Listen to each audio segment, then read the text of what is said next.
You're as blue as the open sky. All these blues I don't know why. I was really hoping why don't you and I come together like we can change the weather tonight.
Do bana. Alright, we're just gonna cut into the shit. Sup, everyone? It's I, the sexiness, the one, the only, me! That's right, I am amazing. You should love me. Alright, I'm gonna cast a hypnotism spell on all of you. Here we go. Oh, great powers from the beyond, I summon this to cause all who listen to this message to love me forever.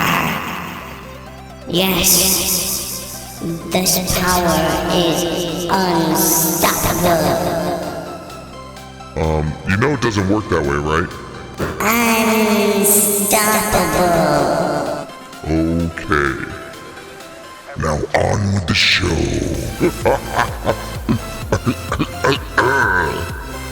Unstoppable. Oh my god.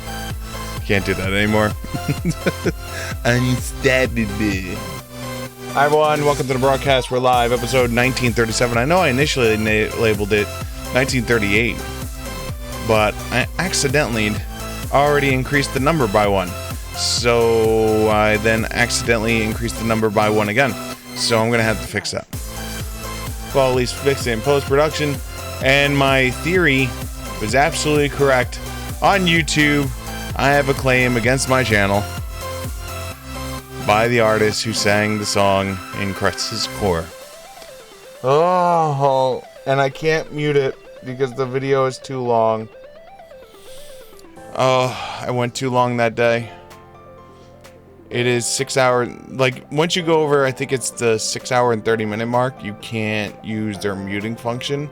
So my only other choice would be for me to download a program and just edit it out myself, which that's a lot of money. So that's where things sit. We'll get there eventually. It's the future of gaming. The future! Where absolutely all the time everything is going to be claimed against you. And you won't even be able to play any games because, you know, no games are going to have original sound scores. They're all just going to buy music from other artists, and then those artists are going to claim everything. Which is just great. Love it. Oh, man. Thanks, Lars from Metallica. That's right, I'm gonna blame Lars from Metallica because it's all his fault, technically speaking. Ugh. If you don't know the story behind that, basically, Lars from Metallica.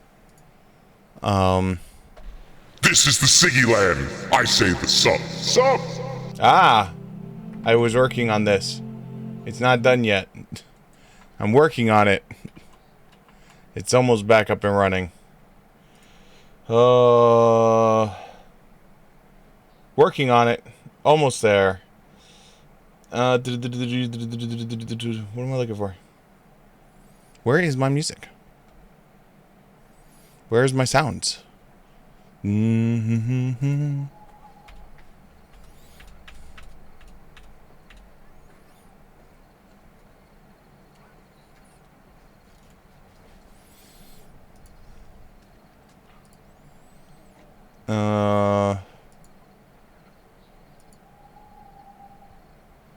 Let's see here. Ooh, gaming. Let's listen to the gaming one today. That's safe. Monster Cat Gaming.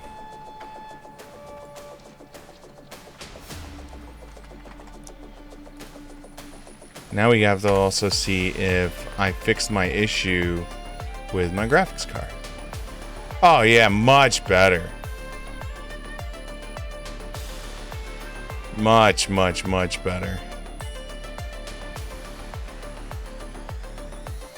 Yesterday my graphics card was pinged out at 100%. And I figured out why. Thankfully.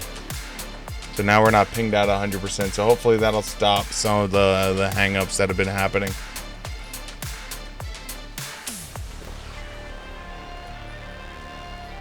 Hopefully we can switch this up. Hold on a second. Alright, so let's see if we can figure out some things to do. So how you doing tonight, Erica?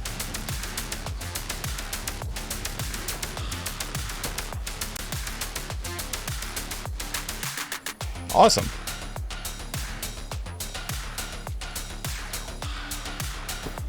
Do I have my bow on? Yeah, I do.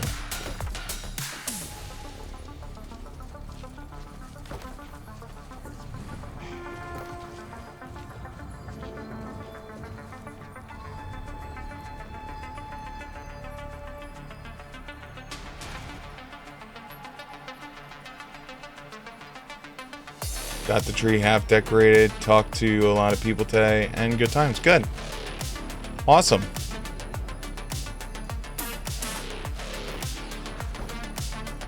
Now you just got to turn the tree around. So that way the undecorated half is towards the wall. And then your tree is fully decorated then. That's how that works, right?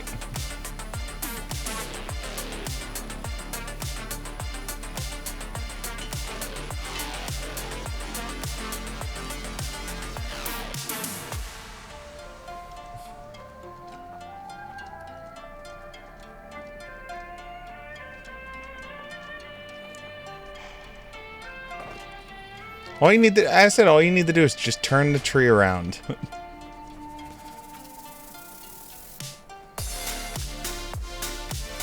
I won't lie, there's been a few houses that I've been into that was an actual thing.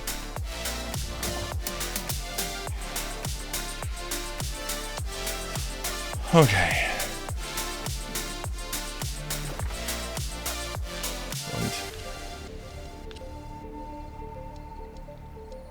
Wow, they're holding 4 properties now? Holy shit.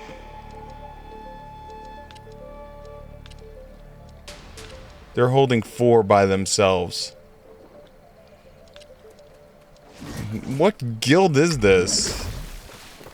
Holy shit.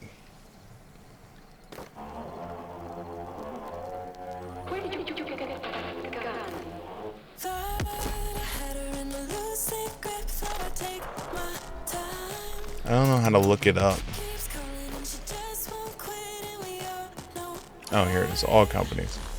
Here it is.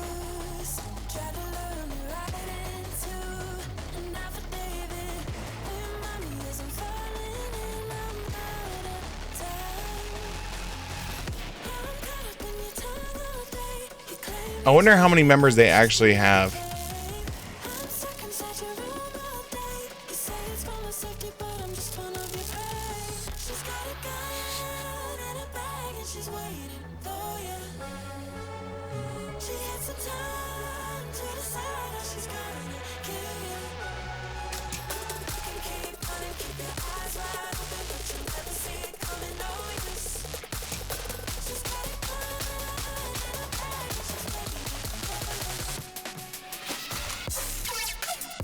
They're not even the largest. Damn. They're holding 4 properties and they're not even the largest. That's crazy as shit.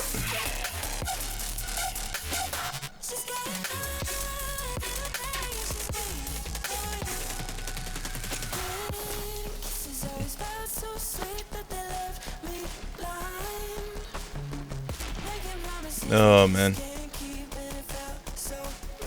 Meanwhile, I have all kinds of phone calls to make tomorrow. All kinds of phone calls.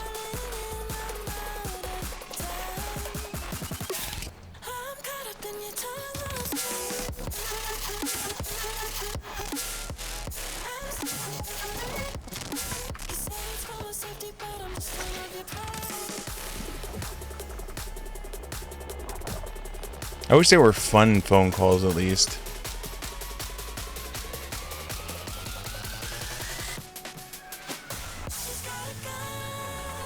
Oh yeah, there we go. Because at least if they were fun phone calls, it wouldn't be so bad.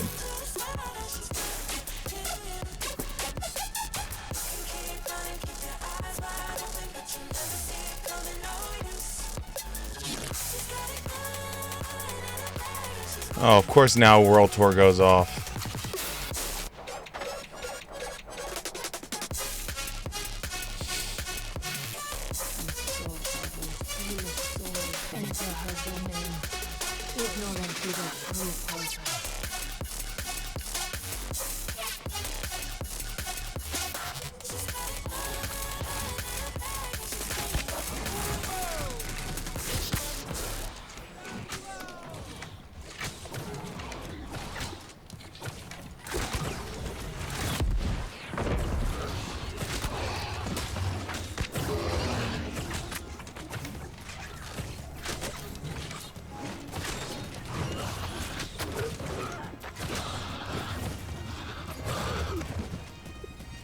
Come to me, Scorchstone.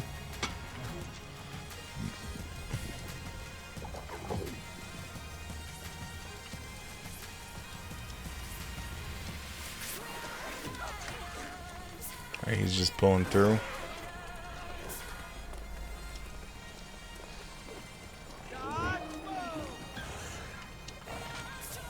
He's still pulling through.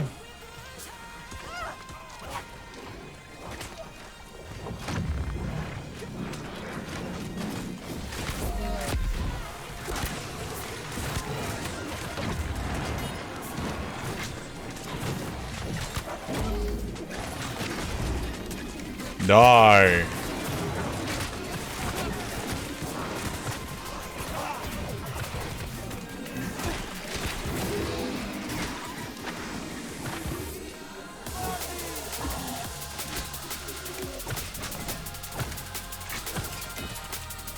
Oh, he's dead now.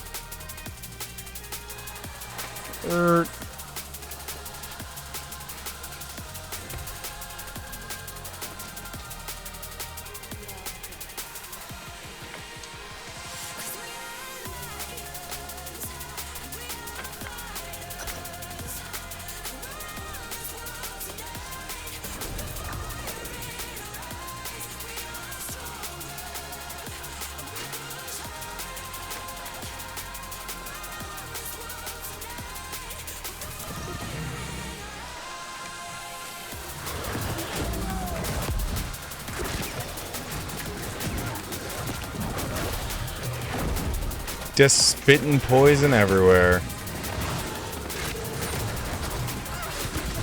That's how you know shit is serious.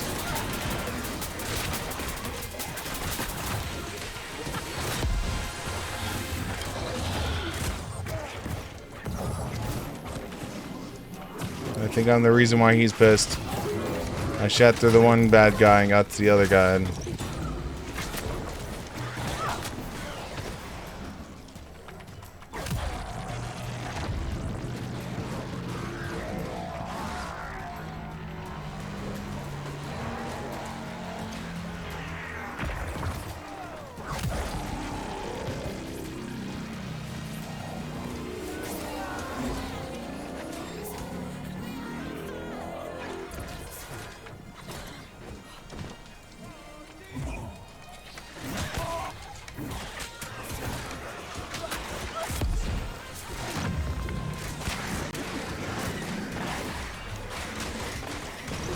Oh, someone died.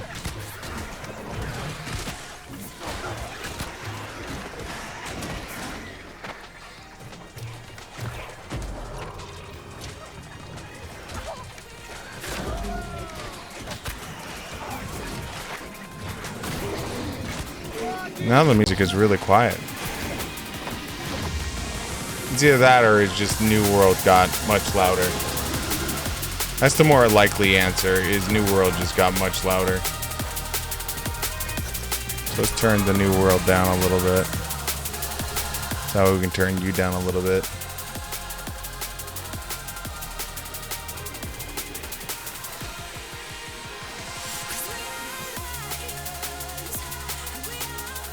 Oh, that's not too bad. Still a little loud.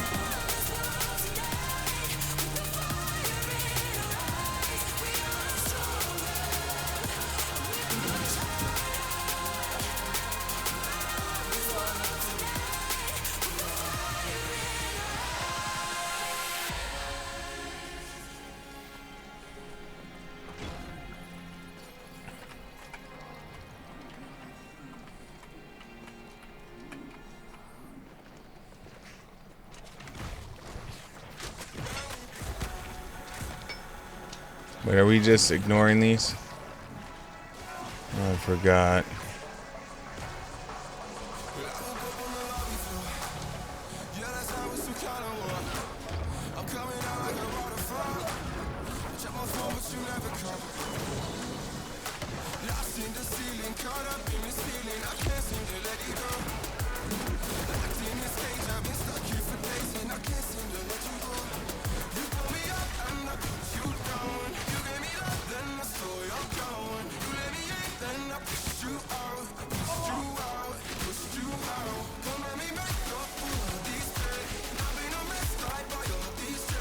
That last headshot crit, man.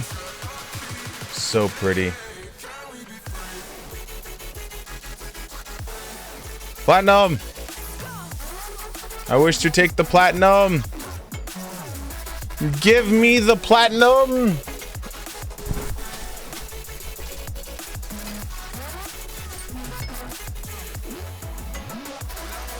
Oh, man.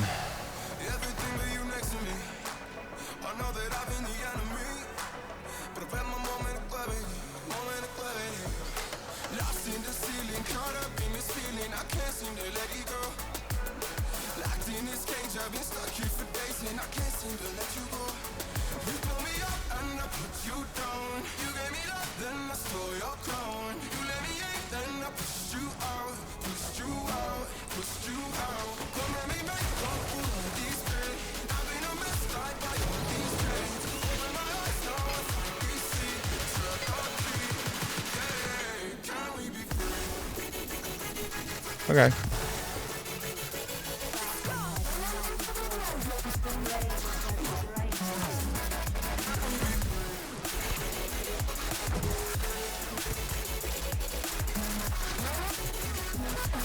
Also got to replace the battery in my car. The battery in my car is definitely way over age. Usually you're supposed to replace your battery every like 4 years. I haven't replaced that battery in like 10 years plus. And so now that it's starting to get colder out,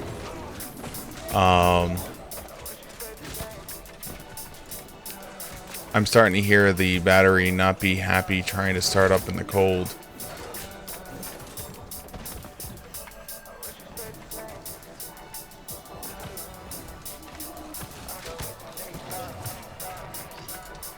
It's definitely concerning.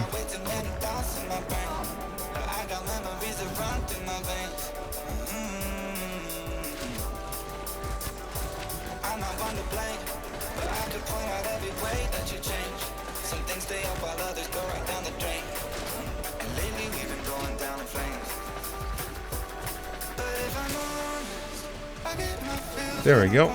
Shoot him.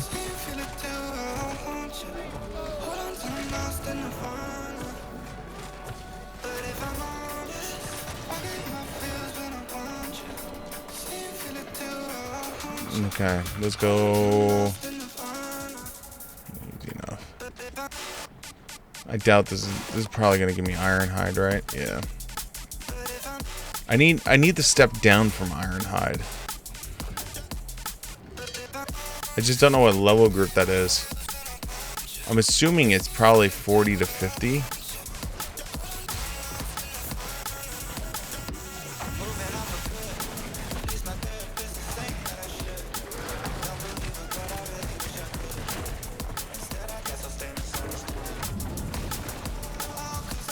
Completely missed with that AoE shot.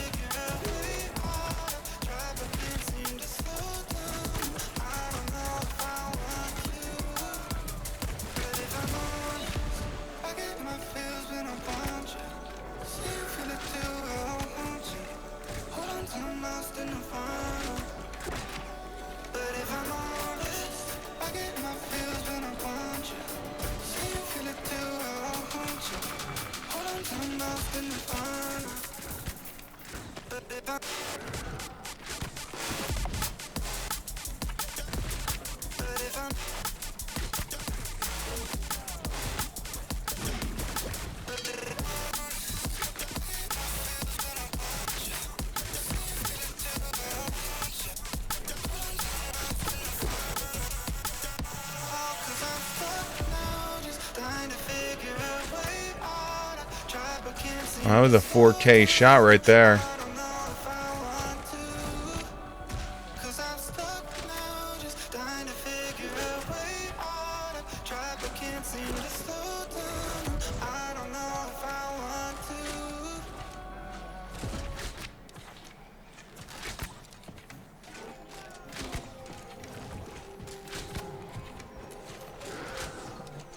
Oh man. There we go. Good job. Strong work, team. We have succeeded where others have failed.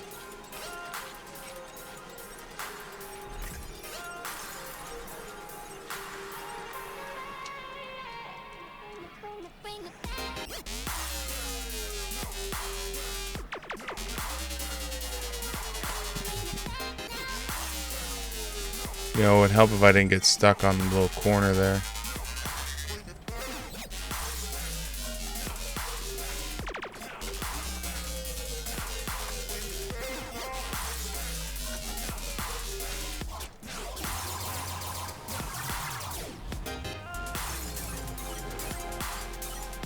We made it!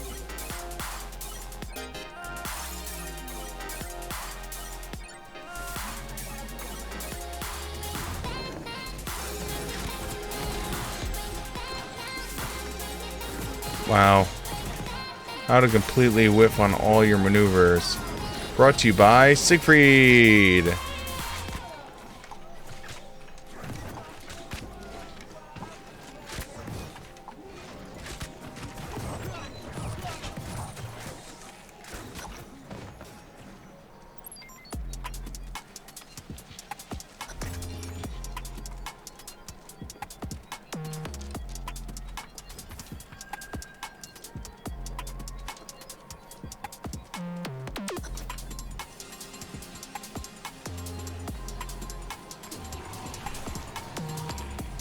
Alright. Still doing well. For a random pickup group, this is not bad.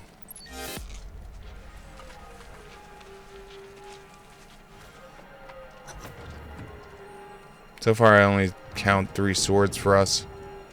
I think we're 1 short.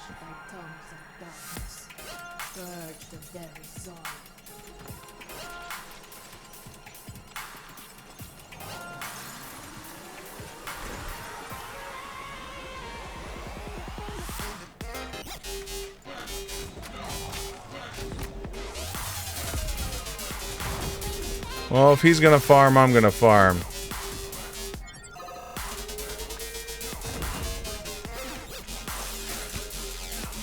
Later.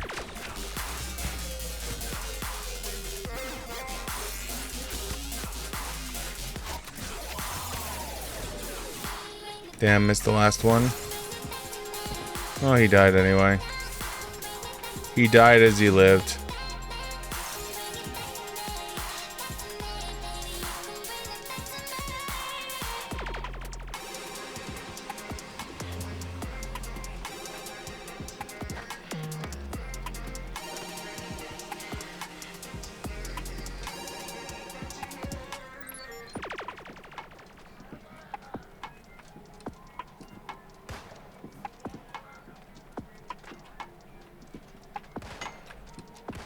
God damn it, man.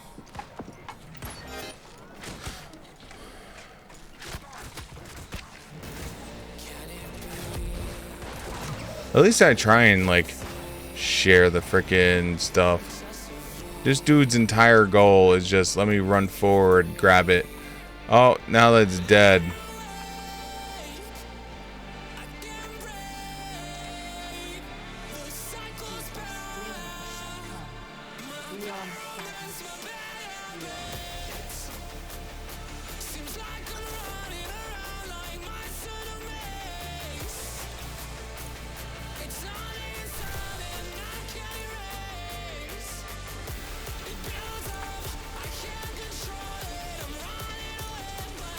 Alright,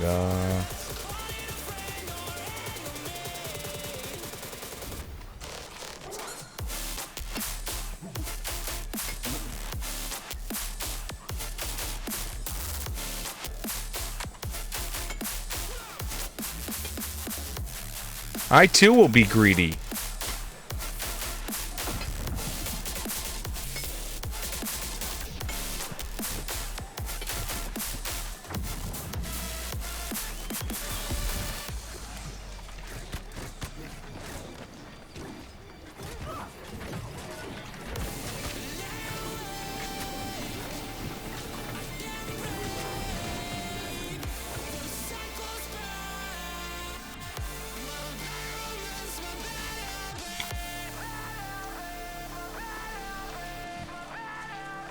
Alright, cool.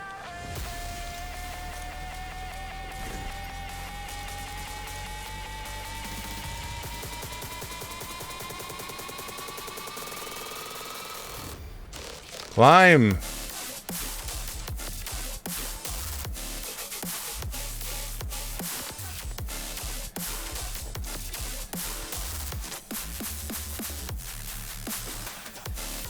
Oh, well, I'm dead.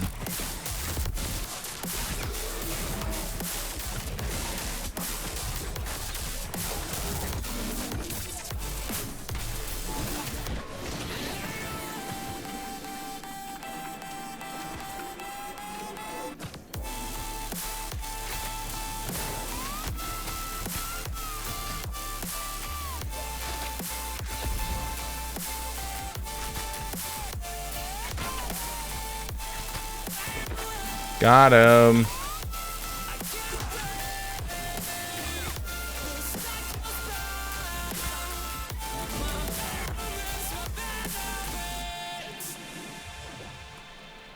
More expertise.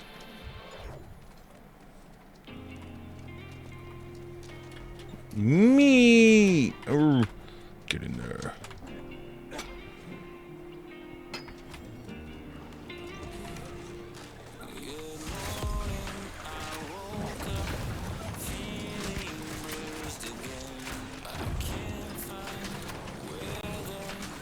Yeah, when I get them all grouped together like that, it's so nice.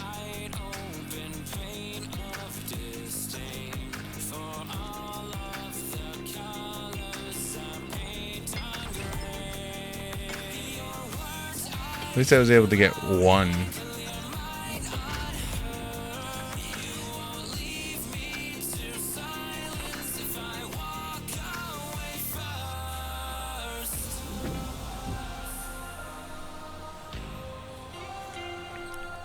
I got one, so that's what matters, right?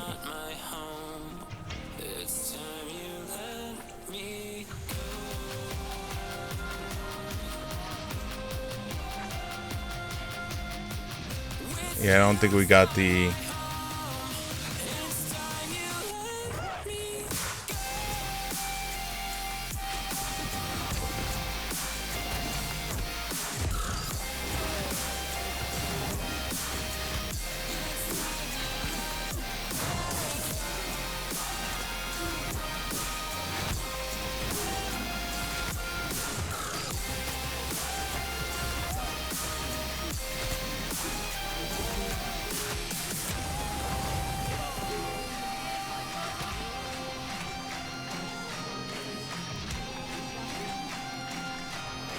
I think she died. I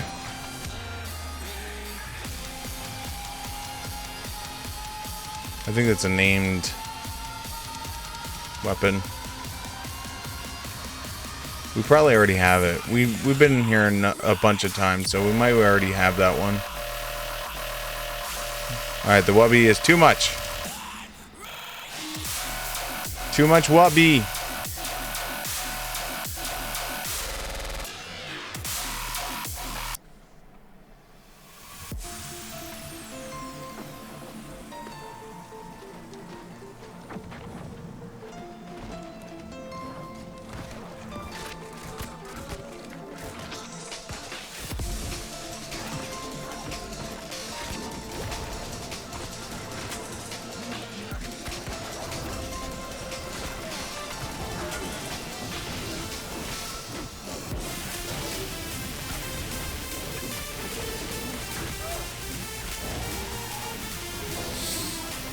Yo, there's life staff going up.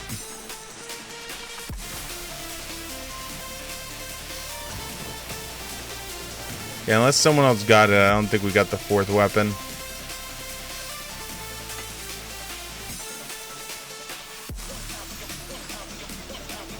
Yeah, he's literally just like mining everything.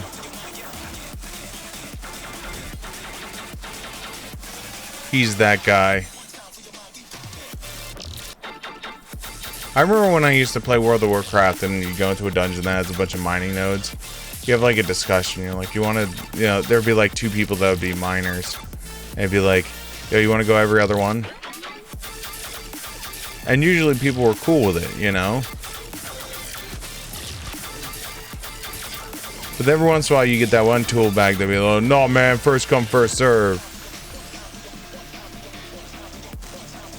There'd always be that one tool bag.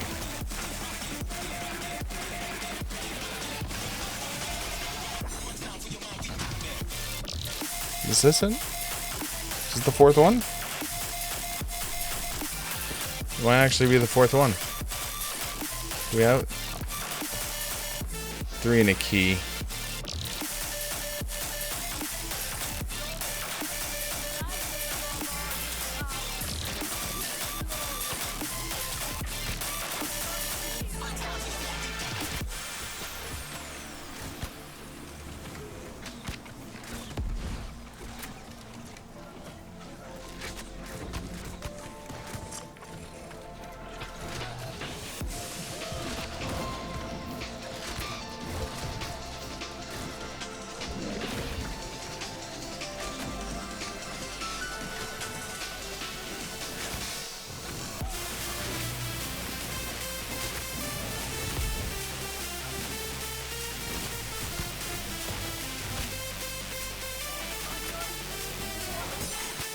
Beg for your knees for death. No, I will not be begging on my knees for death.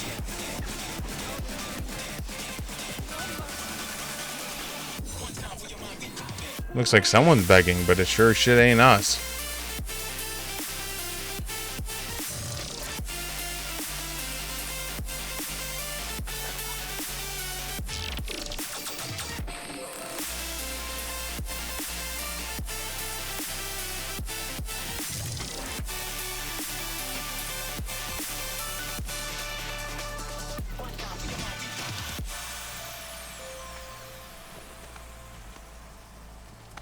Always thought that was a kind of cool shot as you're walking through the dungeon.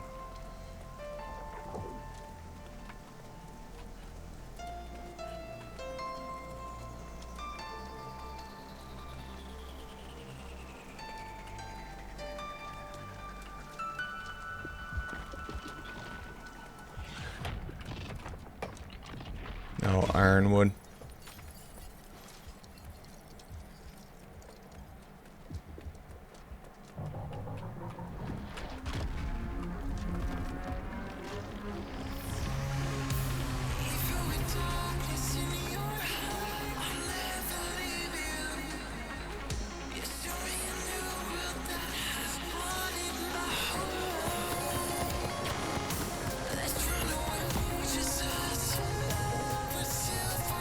Nope, everyone dies. Everyone dies. Maybe not. Nope, everyone dies. Nope, maybe not.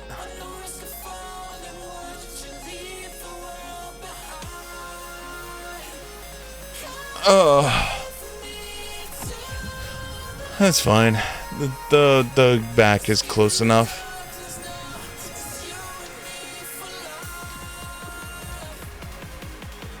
I killed the one eyeball though. That's what matters. I killed the one. Stop targeting me.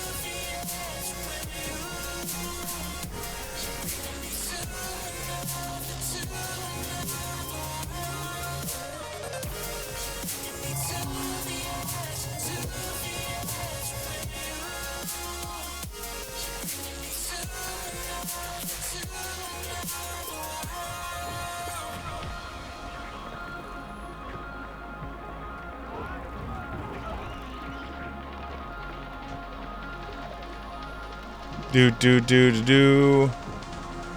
This is my first time actually doing this part. I'm usually told by my my friends that I do this with, just do the gun, Sig. We know you know how to do the gun.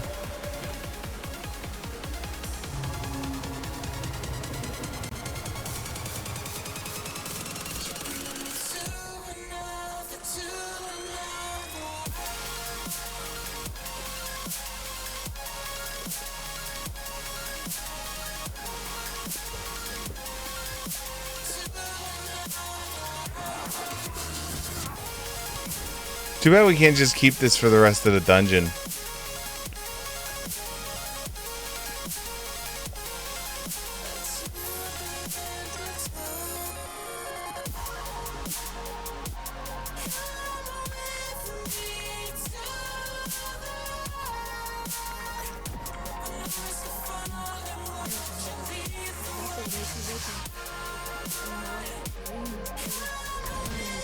Life staff is now 596. Oh shit.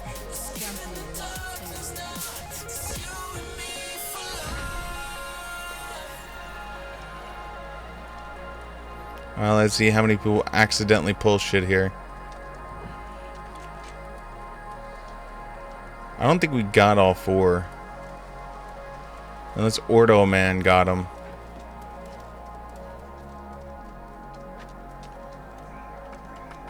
I guess Ordo Man got him.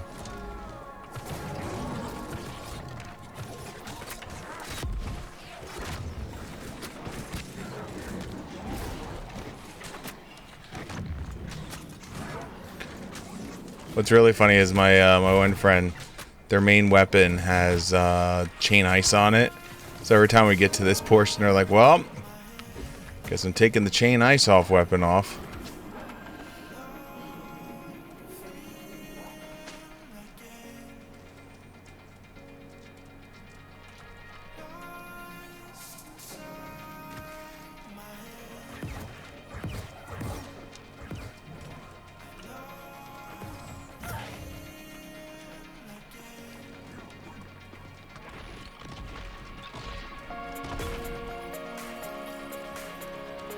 Oh, we did get out.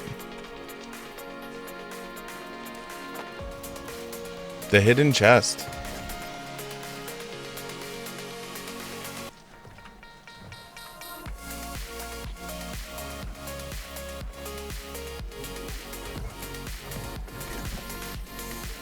Nice.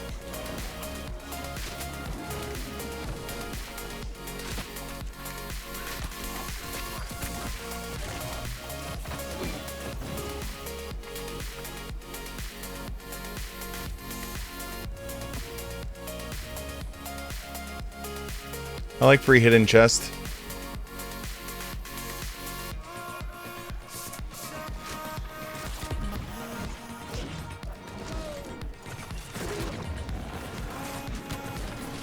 Look at all that damage. Me!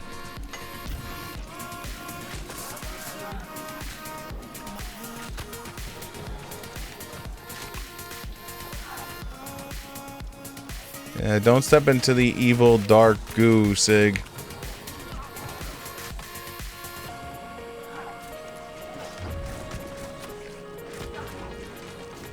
Great, you shot the guy in the back of the head, Sig. You did it.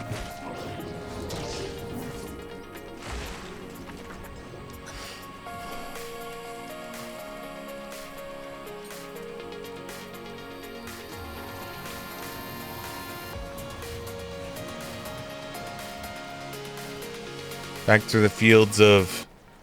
Ugh.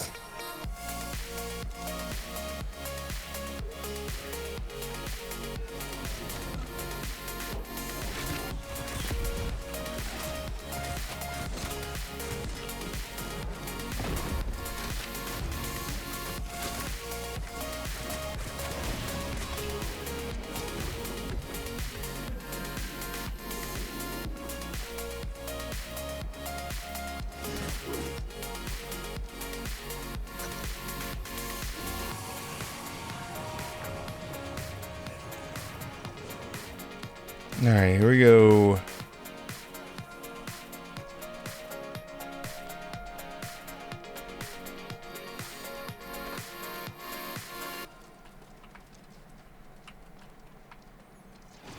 Oh, this is Fire Circle, dude. Now I remember him.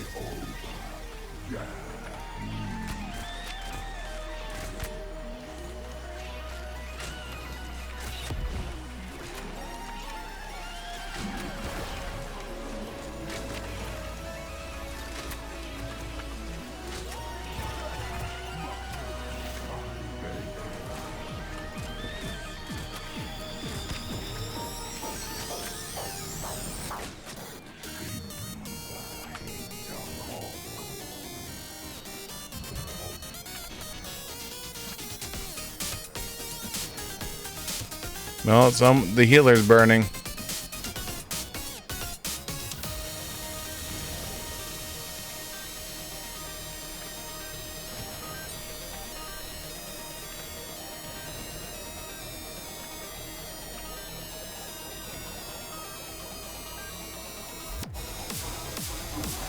No, you just stand right here.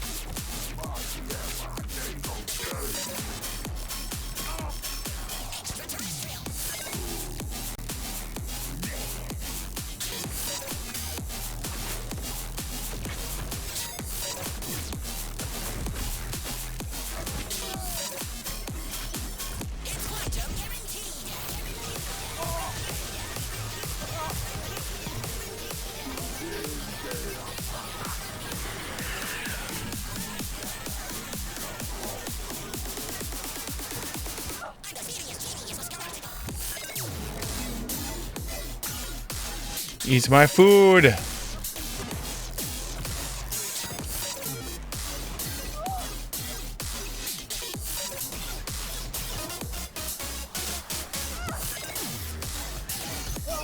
They're fighting the minions. That's adorable. Adorable.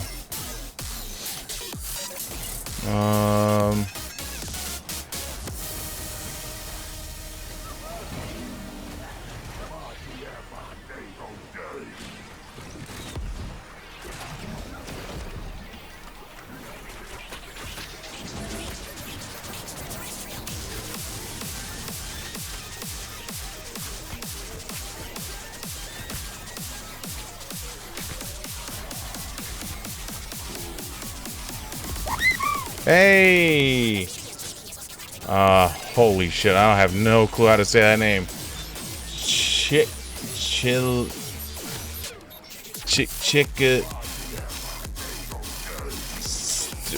Your name! Thank you so much for the follow. I'm gonna take a burn. That's fine. It's one burn.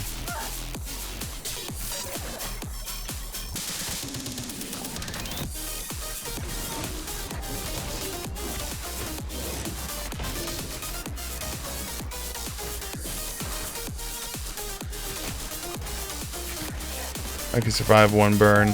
2 burns, not so much.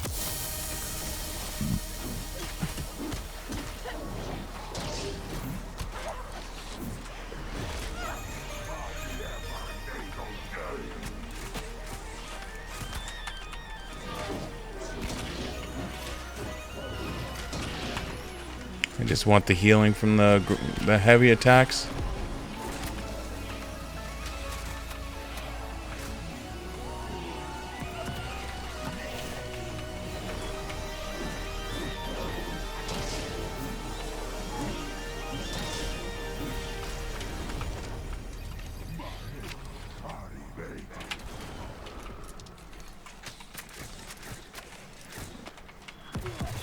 Ooh. Oh. Planning on buying New World. Is it a nice game? Okay, so I will give you the easiest way I can answer it. New World is a fun game if you enjoy games that have minimal story but high amounts of grind. So if you're the kind of person that could care less about the storyline elements and likes games where you could jump off a cliff and die, you enjoy games where grinding is part of it, then it'll be a game you'll enjoy. It is not without fault. Amazon Games is a very... How do I explain this? Amazon Games patching is a little on the questionable side at times. What I mean by that is, for instance, my main weapon that I use in a musket, I currently cannot use my musket because one of the major skills I use is currently disabled because there's a glitch with it, and then last week it was basically disabled again because there's a glitch with it.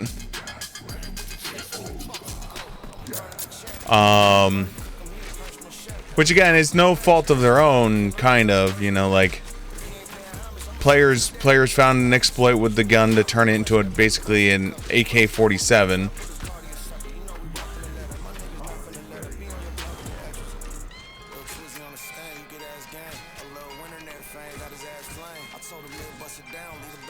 So yeah, as long as you come in with it with the understanding that it's a game with a lot of grinding involved, like anything you could want to do is going to involve some kind of grinding. You want to be a great smith, great, lots of grinding. You want to be good in weapon X, well, lots of grinding. You want the best gear, lots of grinding. So if you don't like grindhouse games, you won't like it.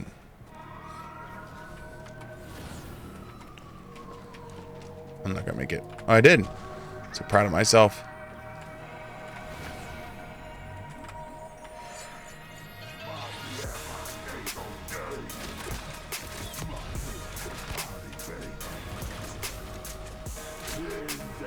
Oof. Get me out.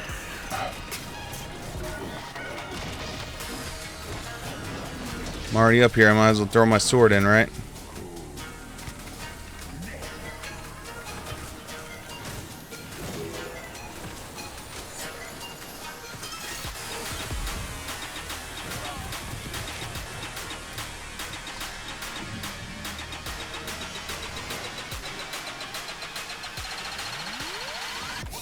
Oh! I like that on that one.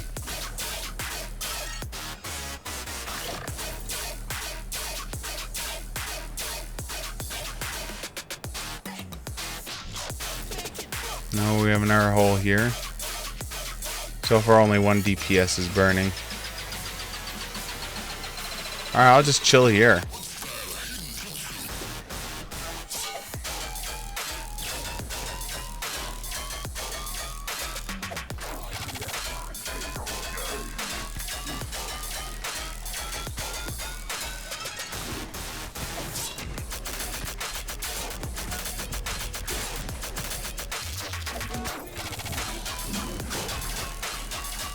Yo, all I know is freaking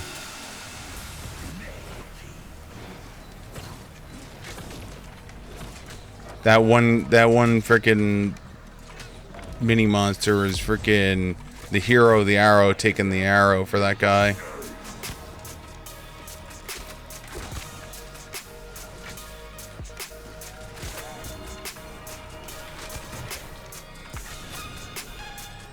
Well, yeah, no.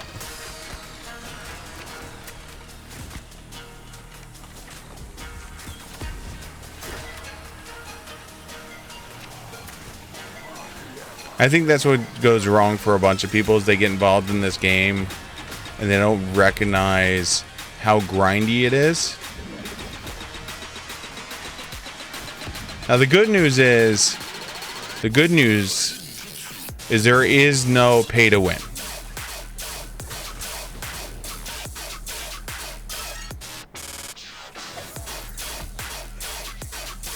Thank God. Like, there is no go into this store and buy this potion, or else your character is going to be minimally minimally effective in PvP. Oh shit! Ate one. Drink my potion.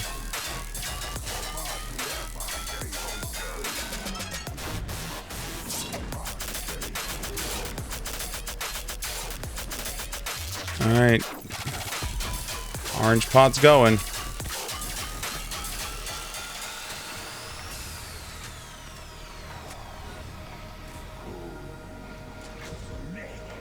We're gonna die.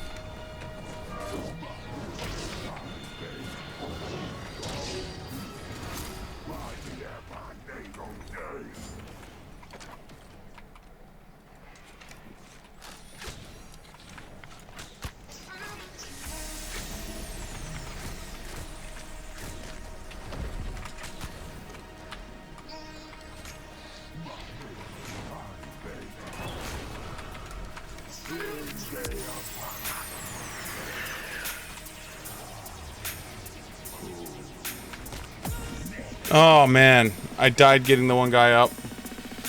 I don't know why didn't you guys take out the orb? I guess they were like, we could just DPS him down. No, we can't. We don't. You guys are like not. Oh. Hey, no problem. I think they still have the, I don't know if you have Twitch Prime. But Twitch Prime is still, I think they still have the drop active right now.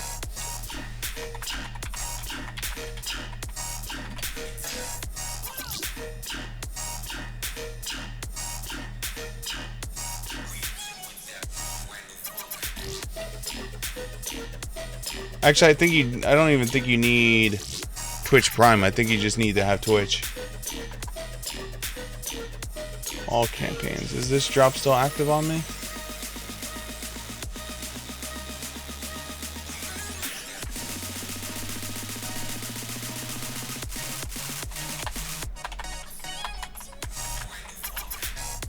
Yeah, it's still active until January 2nd.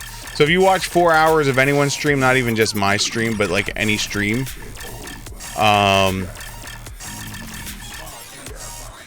you'll get free stuff, and then they have a Twitch Prime giveaway also, which is just a bunch of like items for endgame.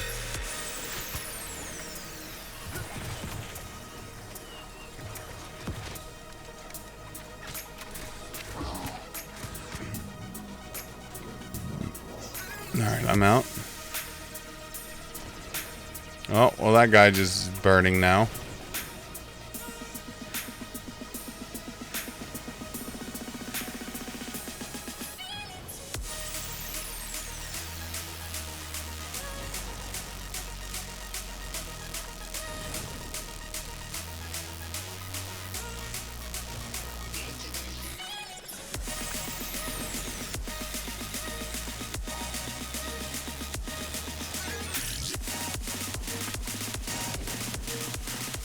I just deferred my backdrops. Deferred? Oh.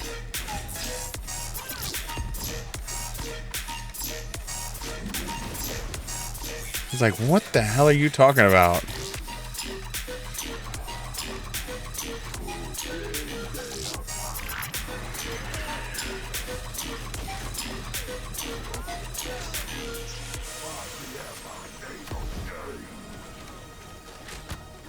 Well, welcome back then.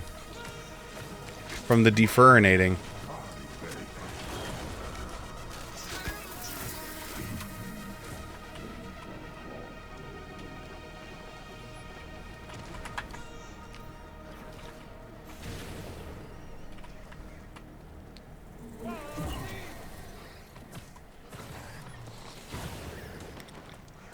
Shouldn't you be? Didn't you, like, grow up with a cat?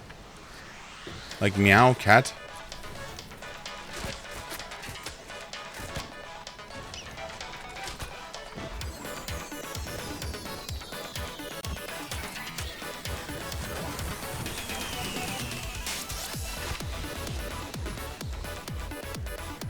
Defurnating, I thought, was like part of the living with a cat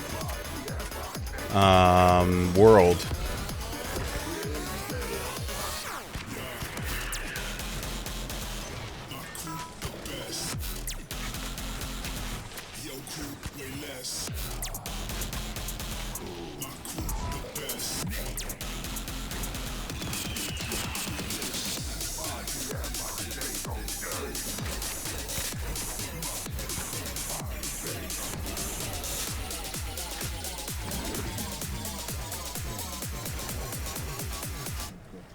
I'm screwed.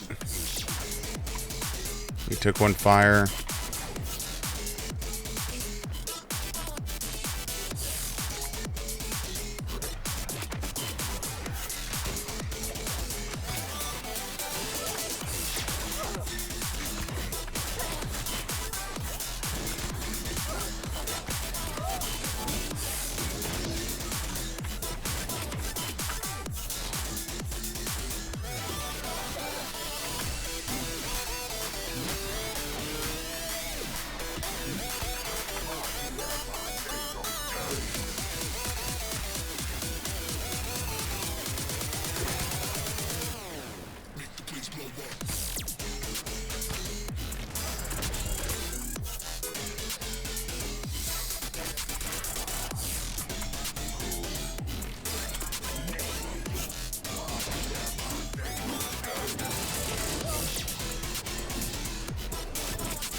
Oh.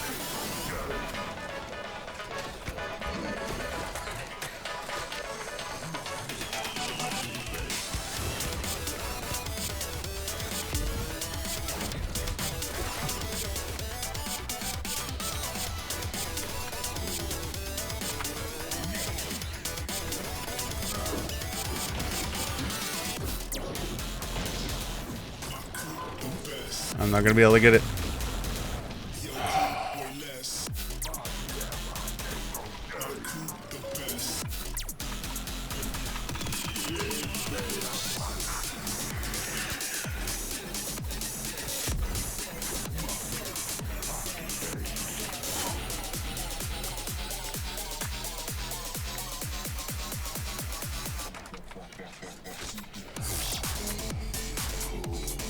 Oh, it's all or nothing now.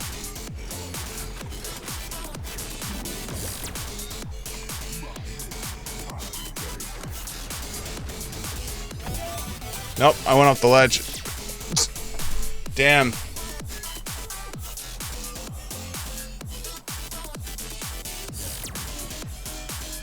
Well, let's just hope they have enough.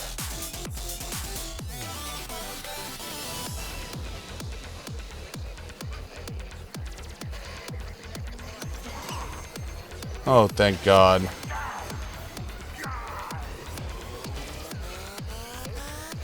Thank God.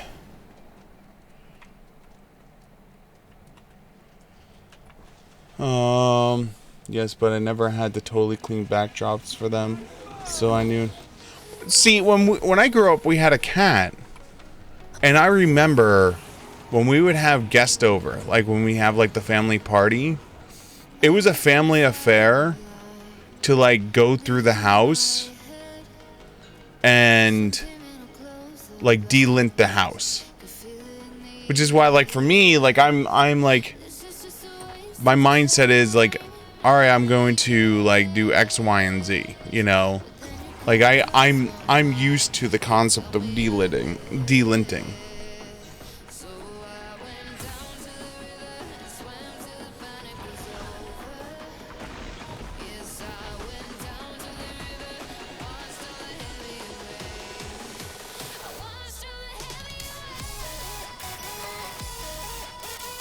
You know,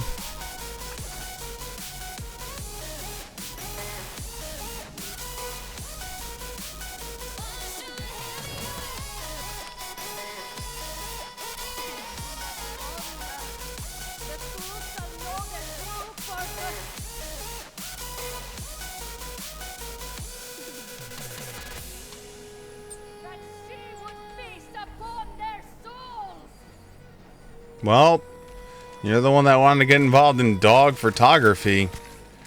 Wait till you deal with your first, like, husky.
I feel like that's like a known issue that you gotta know is gonna come.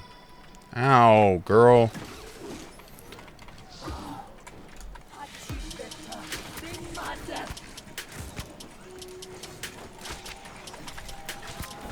Ooh, ooh.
Oh my god.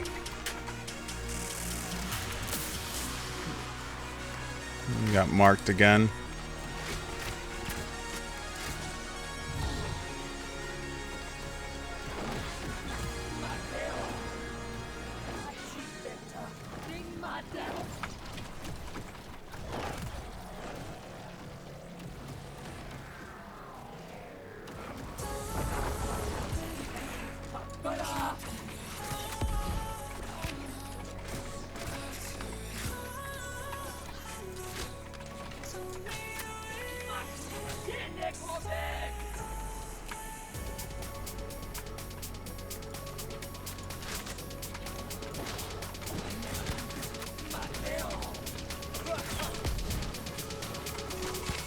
We got it.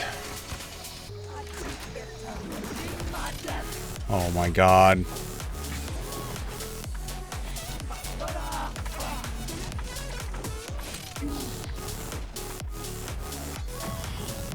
Oh.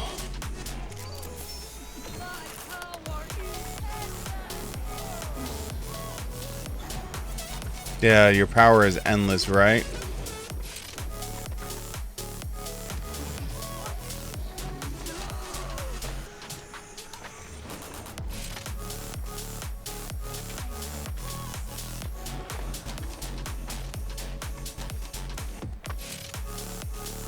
We did it! Holy shit.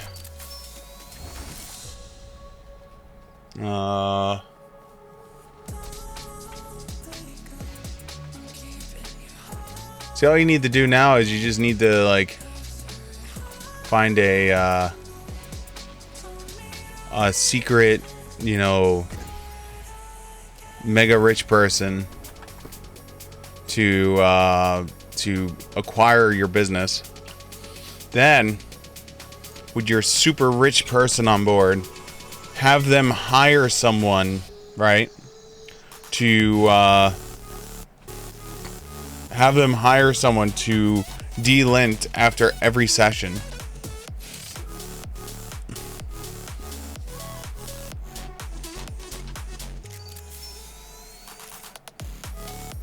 I mean, shit. Let's say if you get to the point where you can get like one photo shoot a day, and you're talking about the thousands of dollars per photo shoot, right? You could almost pay for a cleaning person to be on staff. Be like, your job is to clean, and for that I will pay you minimum wage. And they'll be like, oh, thank you, Erica. So that way, the first time a dog poops in your studio is not your problem. You just go, cleaning lady.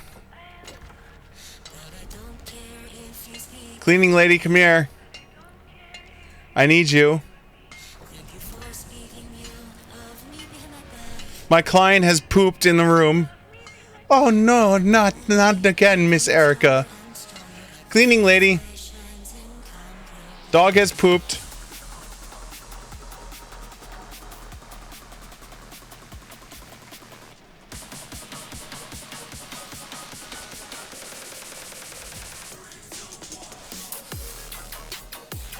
Dog has perped.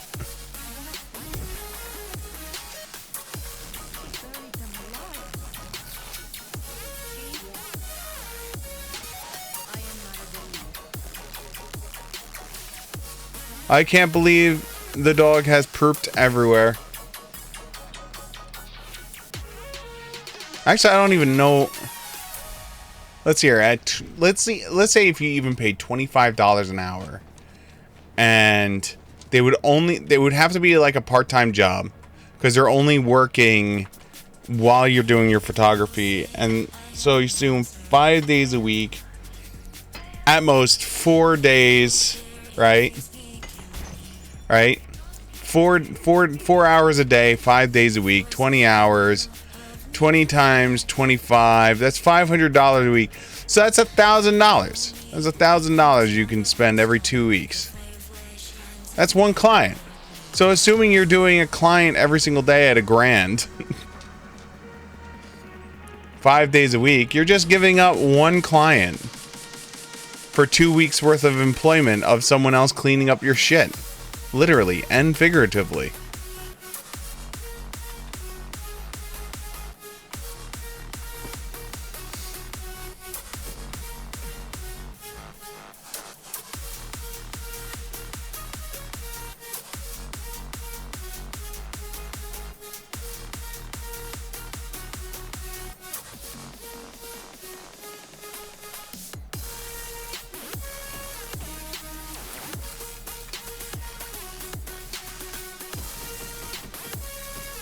Oops.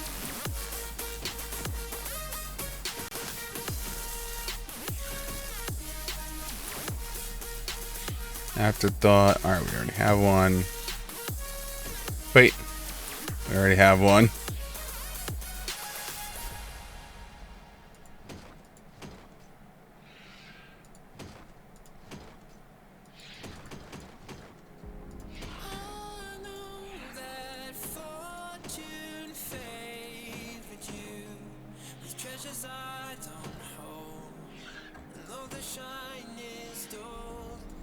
Wait, what does it say? Incoming downtime for a planned patch. The servers will go down at 2 a.m. We only have an hour left? You son of a fucking bitch!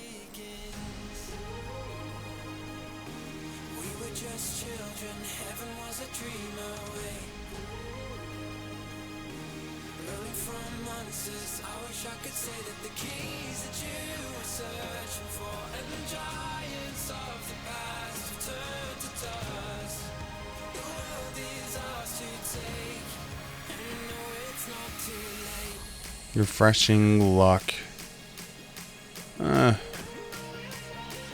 Strength based.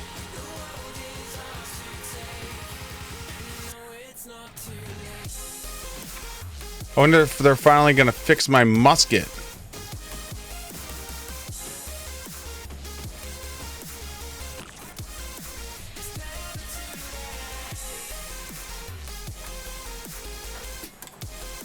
I'm talking about long run, long run. I always dream big. Always. See, I'm part of the concept of I want to be here. But if I shoot for here and end up here, then it's great.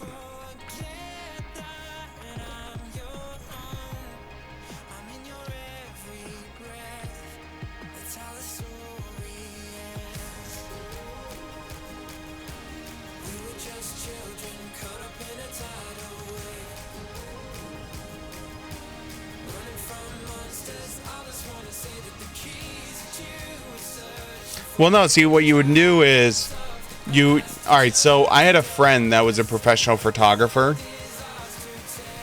and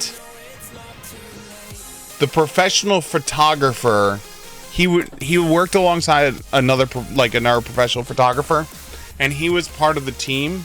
And so what would happen is they did I don't know if you know anything about commercial photography.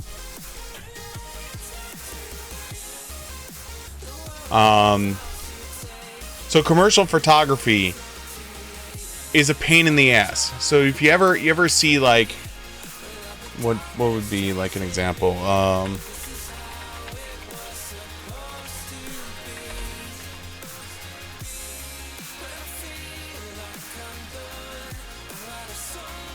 Okay, so we'll use this as an example.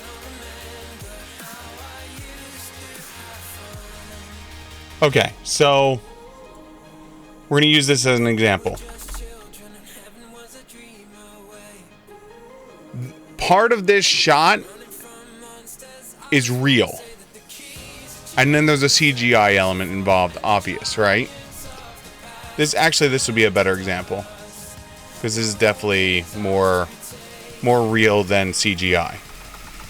Okay, so in commercial photography, it's 2 to 3 hours of prepping the scene. Like 2 to 3 hours of prepping it, followed by one shot. And that's it. That's all you got. And so, like, when you deal with, like, the where's it at? So, like, a good example would be, like, here we go.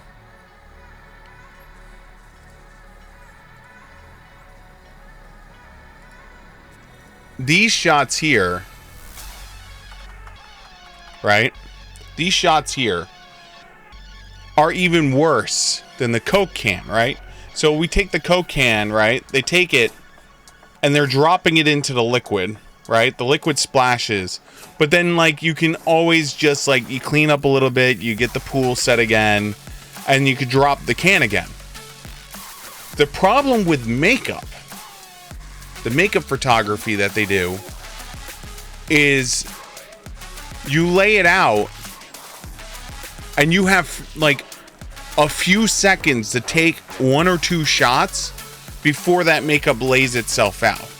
because like it's literally it's warmed up. It's warmed up to the point that it's melting so they can create those cresses.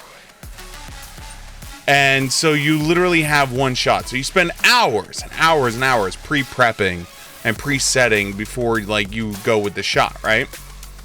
So the main photographer, the guy that owned the company, was the one that actually took the picture. He would take the picture, and then it was up to my friend and the team to then take the picture and enhance it. So like add like clear up the bubbles, you know, add the splash art to it, stuff like that, right? Like his team was designed to clean up the photographer. So the main photographer's name was on the company. He pulled the trigger. But when it came to like all the editing and the alterations, it was the team. And then the team would give it to him, and then he would do like a final touch up on it. Like if he saw anything that he didn't like or anything he wanted to change, and then he would be the one that turned it in. And so like that's what a lot of like photography companies, like big product photography companies do, is you have your one main dude that owns the company that pulls the trigger. It's his job to pull the trigger and plan out everything. Spends hours a day just planning out that. And then the countless hours afterwards of editing and prepping and changing and altering is handled by the team. Like I can only imagine. So like a shot like this would have took forever. Getting to the point of where like I can, like, the amount of time that they would have had to spend to get this to go, he would tell me it would be like, this is like 3 days. We would be told, this is what we want to do, and like the guy who would be the main company, the main dude, would be like, this is what I want to do. This is what the shot I want it to look like is this. And so they would then spend the next 2 to 3 days planning out how to do this properly. You know, like any of these shots with this, with any of these shots that have like any of the like makeup flowing through the air, is like a 3-day affair of setting up. And literally you get a shot. That's it. You get one shot and then you're done. You know? And that was his whole job. He was paid stupid amounts of money to be on a team to create photography like this. And you want to know what the worst part is? He fucking quit it. He quit the job, even though it was a 6-figure job, and became an EMT because he couldn't stand the stress that was involved with this. Because the problem is, you'd have like, you do this shot with Coke, right? And it'd be like, oh man, and like the photographer would take the shot. You do your editing, you get everything set, you'd be like, all right, everything's perfect, you know, it's done, right?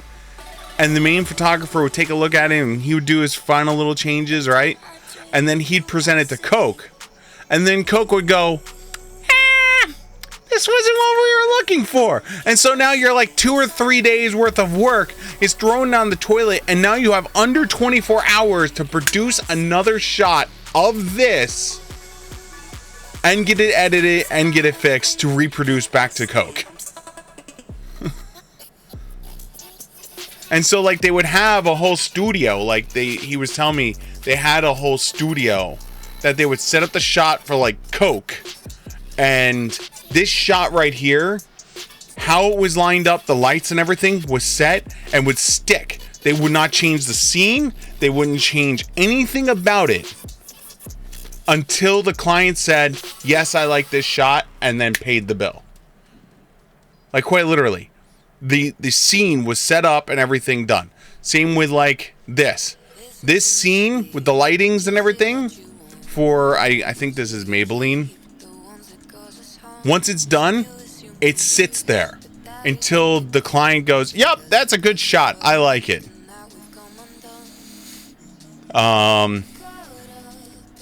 Like he used to tell me about like shots like this were the worst. Because what would happen is with the makeup, right? Is this smear mark right here would be the last thing they would lay out. This smear, the makeup smear, would be the last thing they would lay out because this would flatten so quick because it's just a natural like how makeup like is liquidy, and so it would flatten. And makeup companies don't want the makeup to look flat. And so like they would set up like this and they would set up that and they set up the powders and get that all out. Like it was set in stages. And so like the powders usually were done first. And then you'd work around the powders. And then when everything else was set up, that's when you would do your the main photographer would come out, take a look at it and go, "All right," and then you do a smear. And he would take a quick look, take a snap of it, take a look at it. And if you didn't like the smear, you'd clear the smear, do a new smear. Take a shot. Didn't like it? Clear the smear, make a new smear. And they used to burn through bottles and bottles and bottles of this makeup just to get these smear marks right.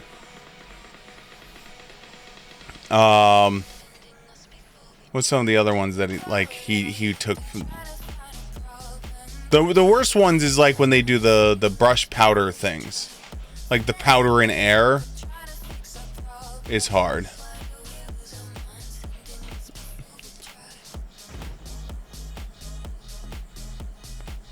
Like here, this would have been another pain in the ass shot. Would have been this. Like these droplets right here. It would probably be 2 people, maybe 3 people that would be standing close proximity around this to each do their droppers at once. So that way it would be bubbled looking on the photo. And then literally would have to like drop it down, pull out, and then the photographer would take the shot. And if it didn't look right, you wipe it away and redo it. Over and over and over again. Like I could only like a shot like this, right? A shot like this. Oh my god. I couldn't imagine how long this probably took. Because, so you got a picture. They had to put this goo shit, right, on here to have it drip down. And so this had to look right to the photographer. But you also had to take the bottle. If you notice, it's coming out of here and starting to goo down. So like you were on a ticking clock because you'd turn this bottle on its side and it would start slowly coming out to set this up. Because you'd do this and then you'd rapidly do this. And then what makes it even worse is this shit right here. This shit right here would have been even worse. Because of the whole, like... it was so, like, he left it. 6-figure job. 6-figure job, and he left it because of the amount of stress that was involved with setting up that shit. Okay. Let's go to the inventory.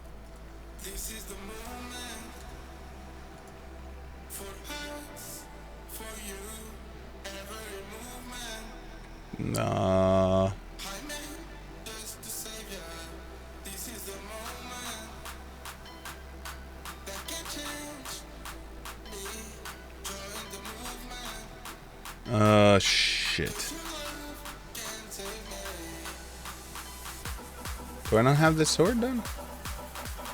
This is stone hewer. That's not it. I guess I don't have that one before. Okay, so what about the spear? Spear black stone.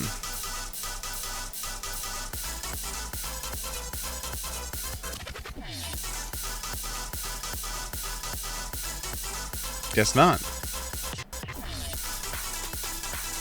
Alright, well, we don't have these. Cool. We'll add it to the collection. Alright.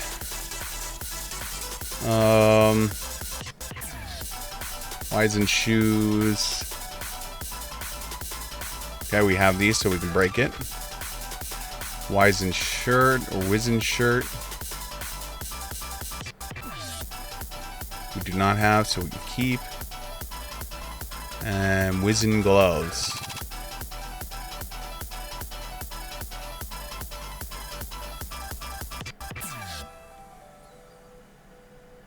Nope, we can keep.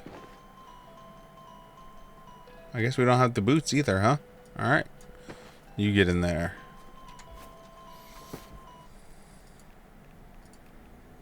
And then you can go in there. I might have to actually finally buy a storage upgrade.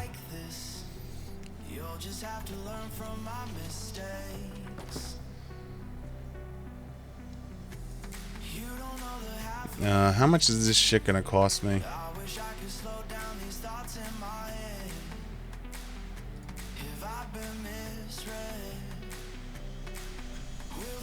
Golden is gonna cost me 3,800. Well, the rune I can buy. The orichalcum I have. The mahogany stain. And ironwood planks.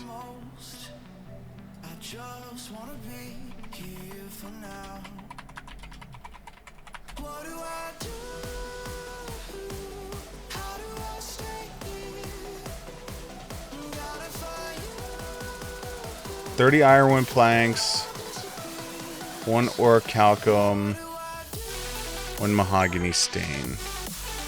So it would be ironwood planks.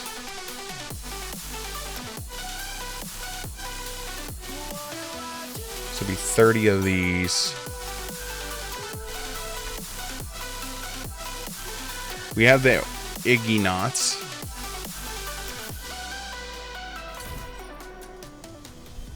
I'm feeling like a soul out of body, stuck on the outside looking in. When I slow down, I wonder if I'll be stumbling around waiting for the end. If our sky doesn't have a limit, then there won't be a finish. I wanna be in the life I'm living. Maybe I'm already winning. Will the world pass by if I can't hold on? What should I do when I don't feel strong? Orichalcum.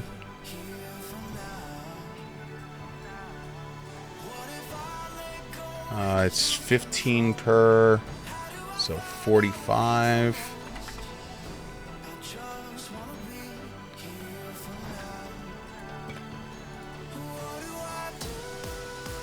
Oh, 30 in there, 30 in there.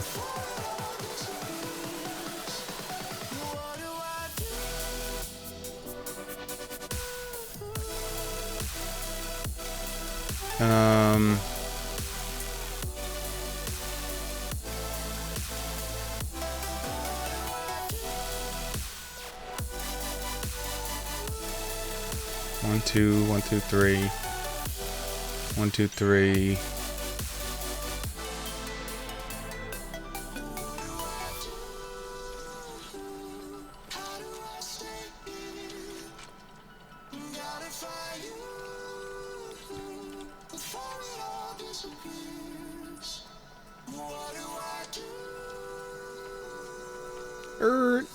If I remember right, this is going to cost me the money.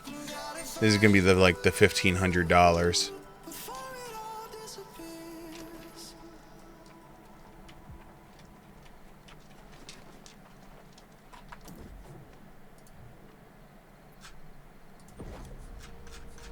Major. Was it grand or was it major? I have it in front of me. Grand. 1,000 each. We need 3 of them. Okay. Let's ask the guild first.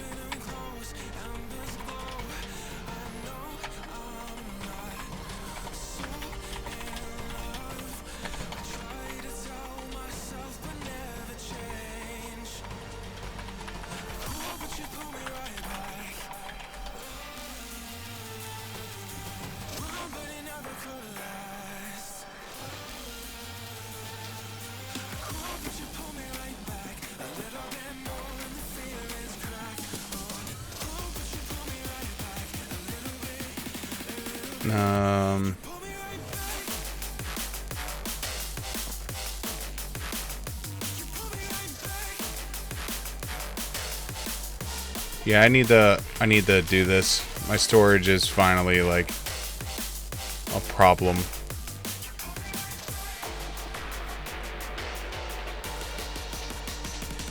There's no one from my guild on right now.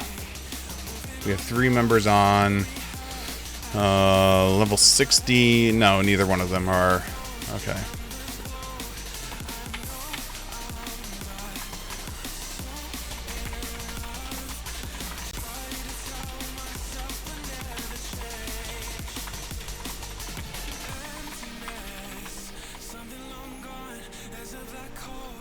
Let's see if we can get someone.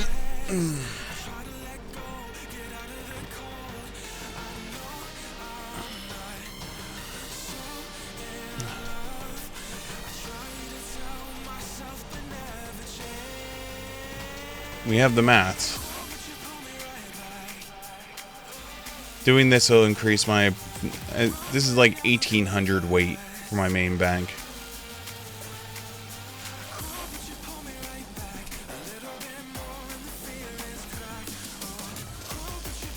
Problem is the server is going to be going offline in about 41 minutes. So if I don't get an answer in the next couple minutes, I'm going to assume...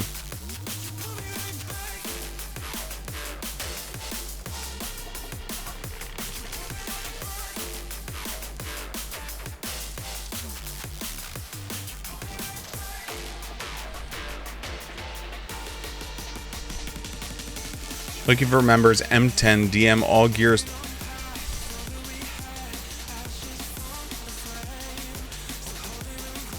Need 2 Great Axe DPS light. Oh my god.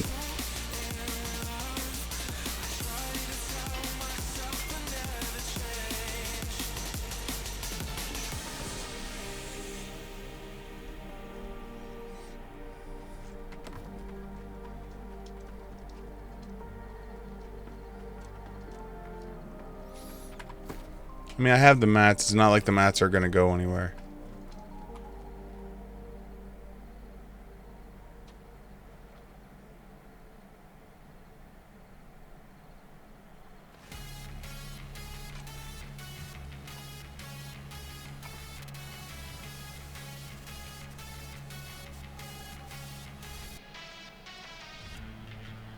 Did he go in my house?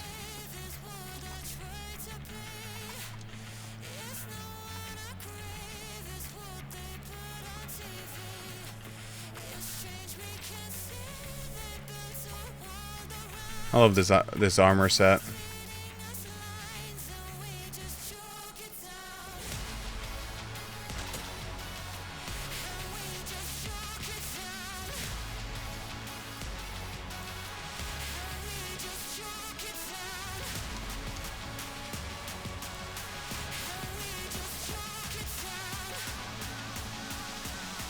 But yeah, we are fully out of weight in here.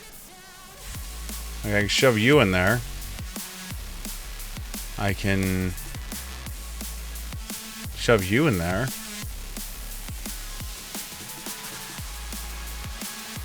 I cannot shove you in there.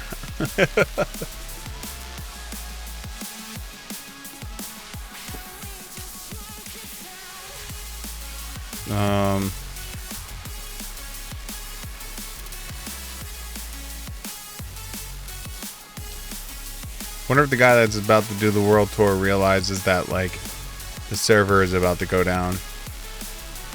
Or is that his plan? To get it done before the server goes down. Well, let's just save up some weight. We can condense a little bit.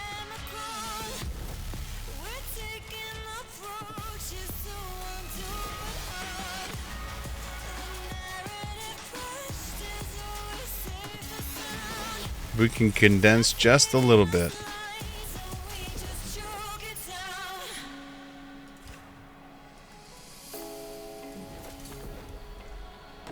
Just a little bit.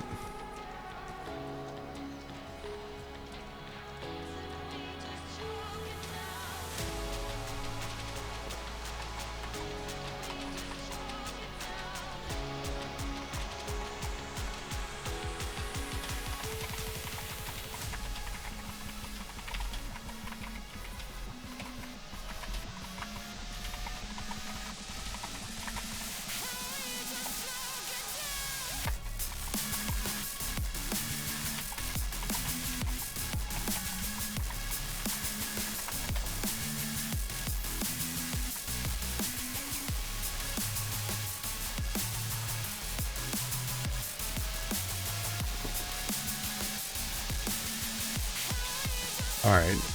I freed up a little bit of weight. That's good. So you can go in there now. You can go in there. You can go in there. You can go in there. You go in there. I don't know what this is used for, but we have a whole bunch of it. 120k6 desecrated flesh. Mmm. Yummy. I love desecrated flesh.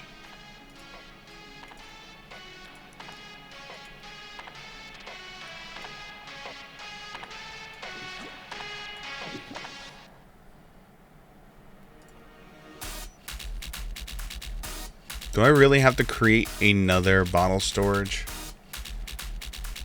Or do I have another place that I could shove these that handle more weight? Because I don't think I have an... I think 1125 is like the highest I have. What's brimstone? 1200. Alright. Come with me. We're going to go on a journey together to Brimstone Sands, where you will be my new home of potions for now.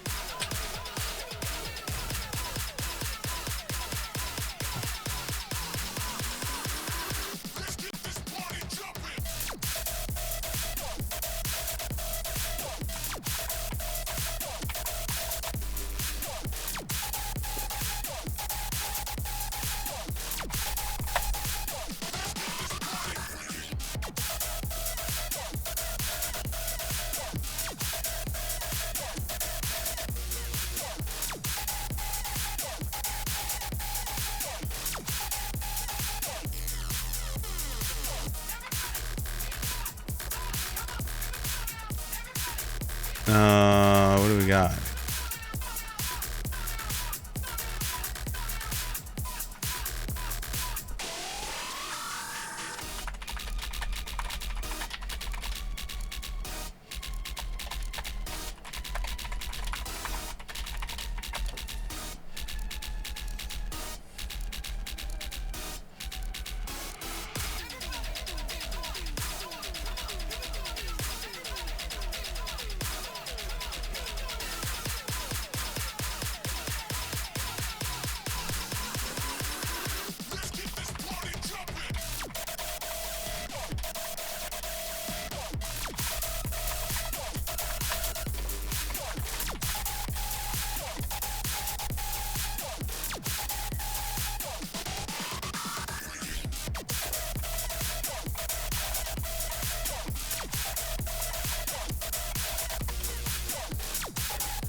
$1K per.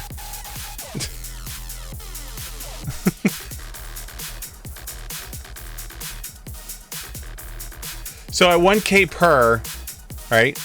So at 1K, it's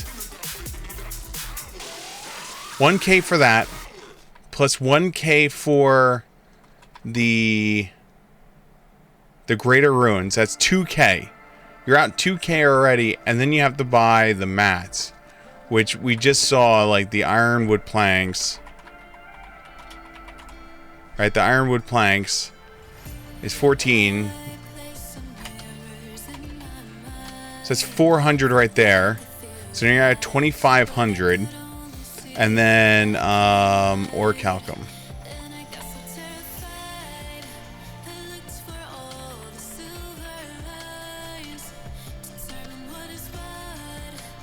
Like, I was willing to, like, do, like, 100. Like, I would have tipped 100 a box. You know, for their time.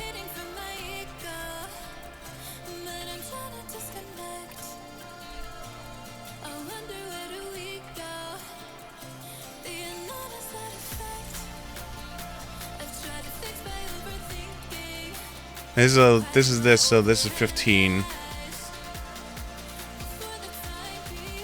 Oh, that's the cheap one. So 15 of these. That's another 200 there. So you're at $3 grand, 3,200, right there alone. 3,200. You're better off just buying from the auction house at that point, because you're at the break-even point. You know. Only reason why like it's kind of cheaper for me is because I had the orichalcum ore already.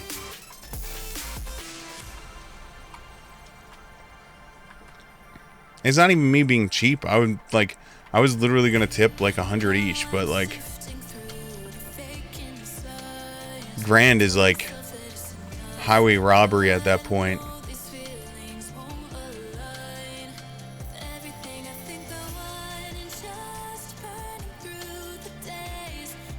I'll move you up there.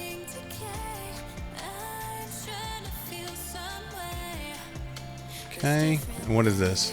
Campfire set. We have another campfire set. Hold on. Alright. Just in case we want to go camping at some point. We have all the camping we could ever want outside.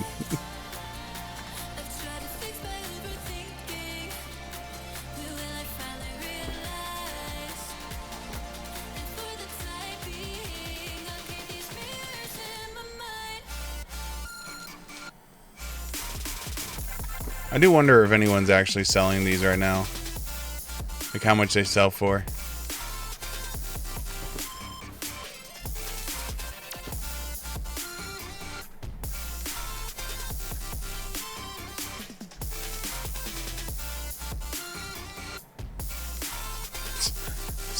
$1,150 on it. So you can make a solid $150. Wow.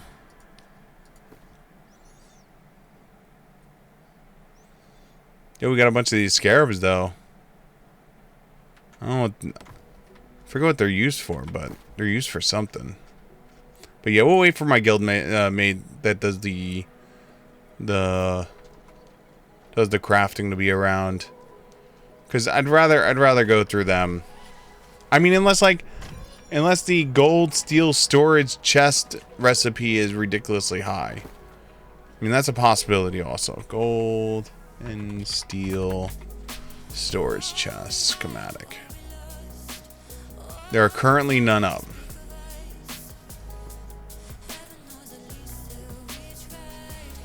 A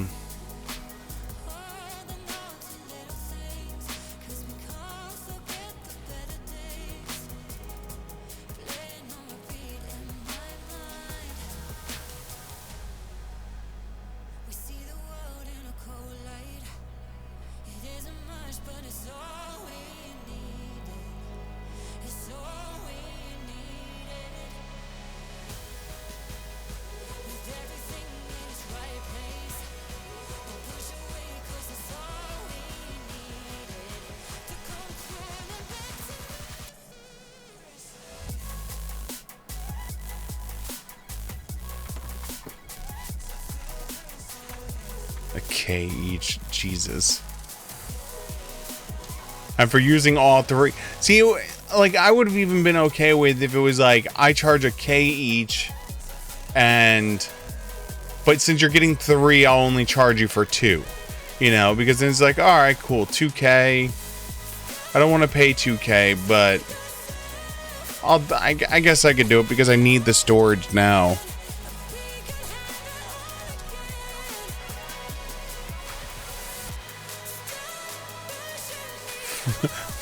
Downtime, let the server rot.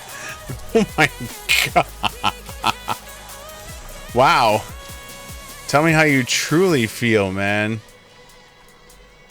Oh, the question is, what are we gonna do in 28 minutes? I guess I could just go to bed early. That is an option. Go to bed early. Oof. Oof. You know what I could do? Did I do my PvPs for the day? I could run the PvPs in 27 minutes.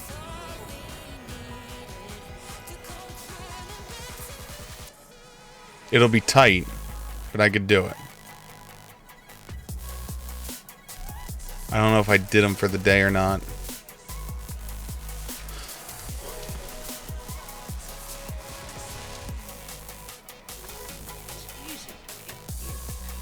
I did not. Let's go. Run fast, Sig. Run fast. No dilly-dallying, no extra farming, just run. Because you have at least a minute 30 on the one spot.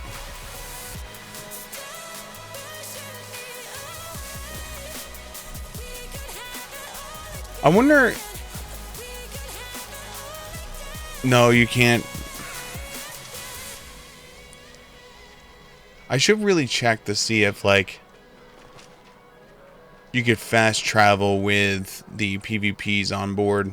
Because if you can, it might have been faster to just fast travel here and then just walk over. Hell, it still might be faster.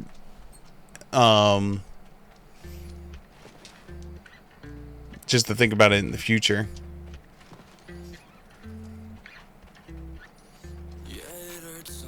I know you can't teleport when the quest is complete because they'll threaten. Oh my god. No. No, I will not fall victim to it. But there's so much there. No, I will not fall victim to it.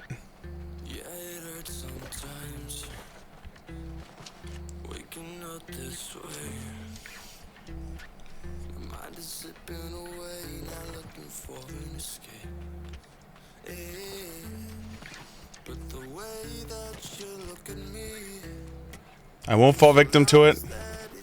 I only have 25 minutes left.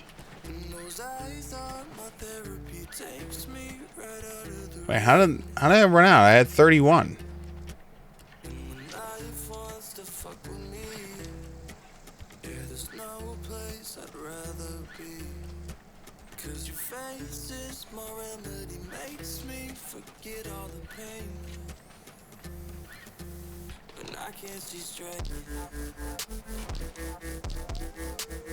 Oh, because it's 40. Forgot it's 40. I don't have time for your shit, dog.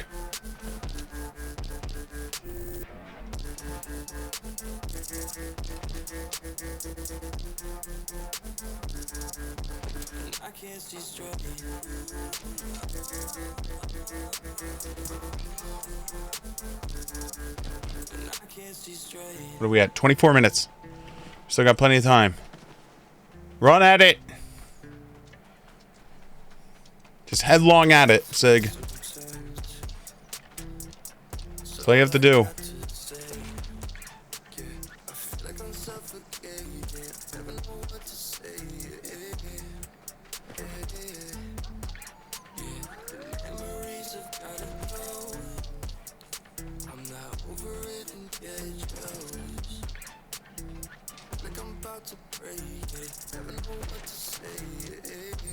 Yeah, I forgot it's 40 a roll. It's actually supposed to be 50 a roll.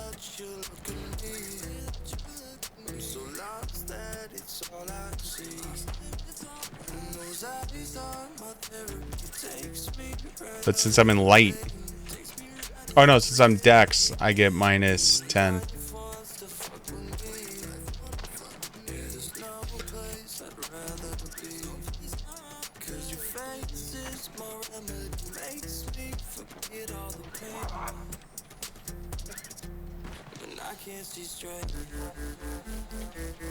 What are we at? 23.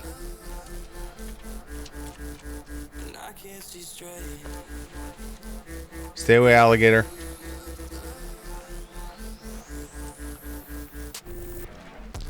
Now, normally I would try and steal those mining nodes, but we can't. Don't have enough time. There's no time to explain.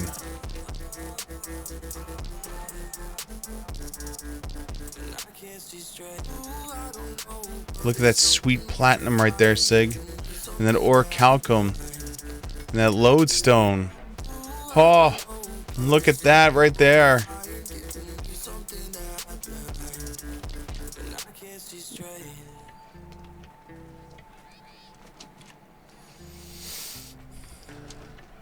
W.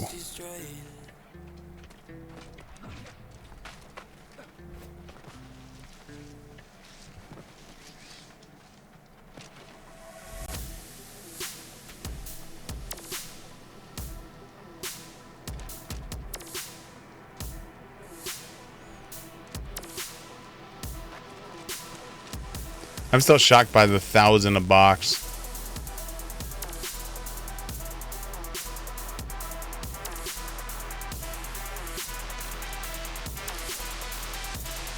What's funny is someone asked me earlier if like I could make runestones for them, right? And let's say if I had the ability to do it, right?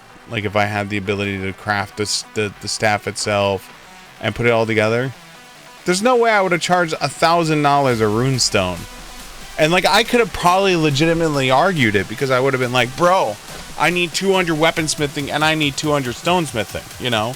I need both of these skills to be able to do it and to be able to level both of those skills all the way up and have them set for this. You know, it's a lot of time and effort, you know?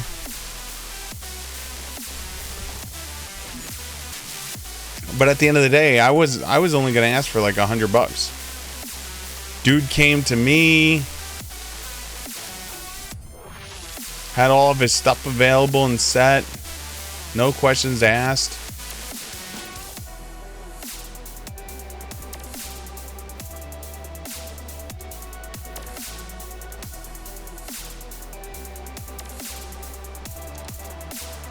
Been like, all right, done. Ding, ding, ding, ding. There you go, $100. Thanks, bro.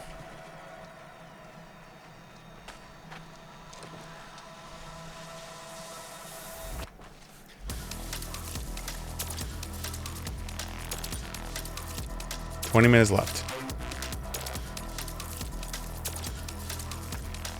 Still, I still feel like this is gonna be tight because we still have a lot of traveling to do.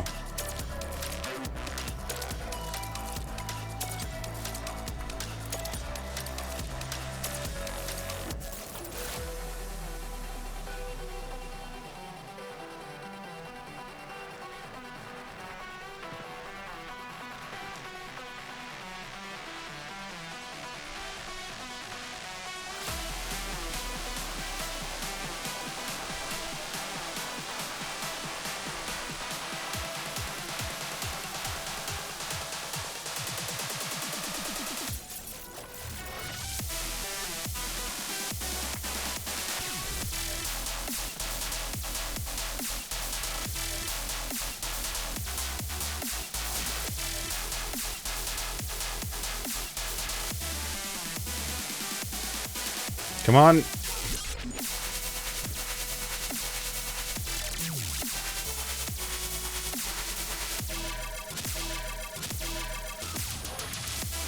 Sig, that's slowing you down. Oh, shit.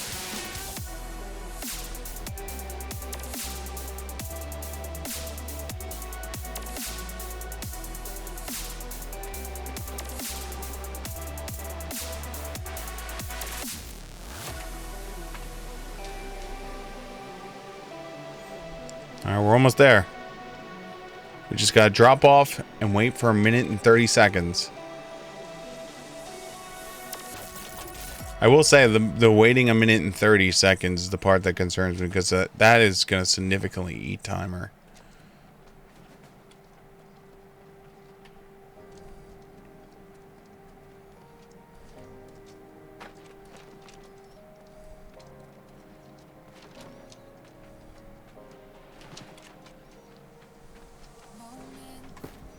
I will say, let me get my gun on. Just in case I have to fight a croc.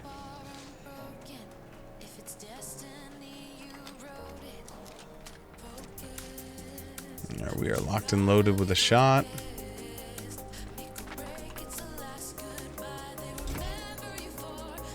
Oh boy, 6 whole arrows.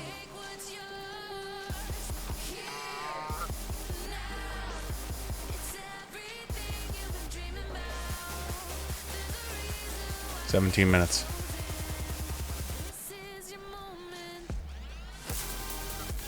Someone wrote pendejo. Really? Pendejo.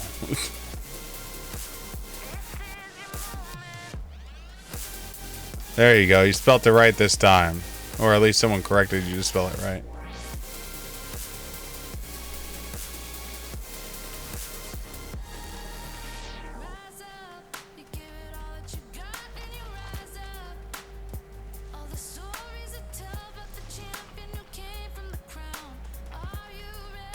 Alright, alligator, don't be here. Timer started.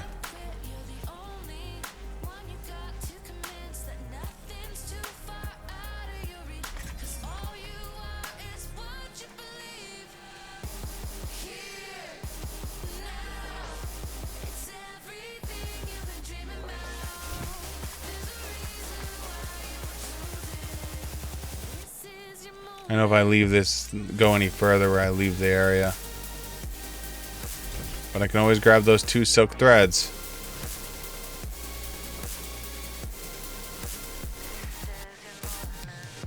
Okay. Gonna stop the timer temporarily. And then we go over here.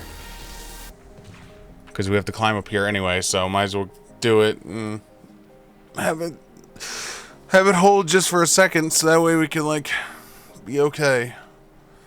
16 minutes. Why are we all talking Spanish to each other? Well, and then fake Spanish. Gracias.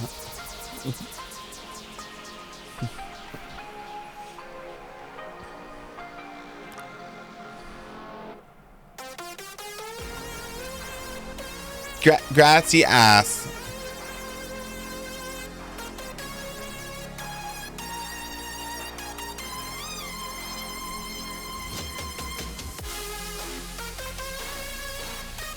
Okay.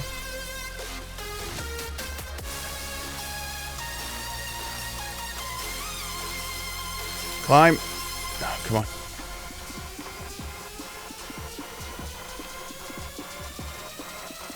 Oof. My only concern is if they cut the server early.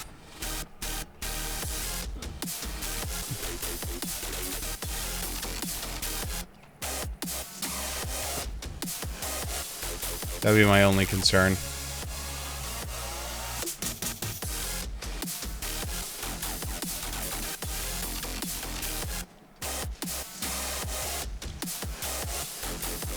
Now, what I was hoping the person would say when I dropped the, you know, I'll just wait for my guild furniture guy to be on, is them to go, all right, well, what about this, you know? Like, I wasn't expecting them to do it for free. Just a rebuttal back, you know?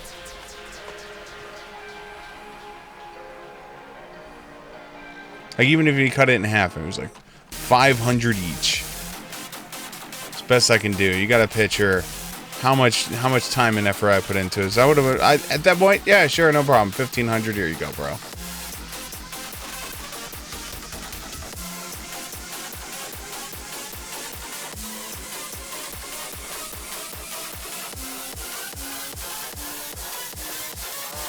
Alright, we're in Sanctuary. 13 minutes ago.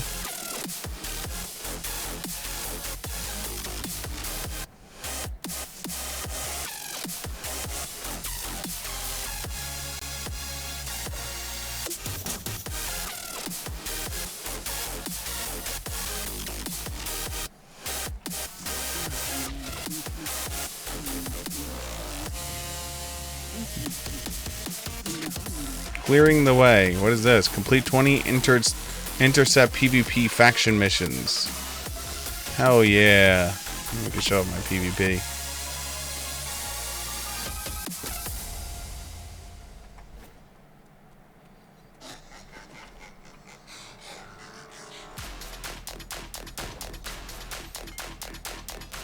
Worst part is I don't think I have the...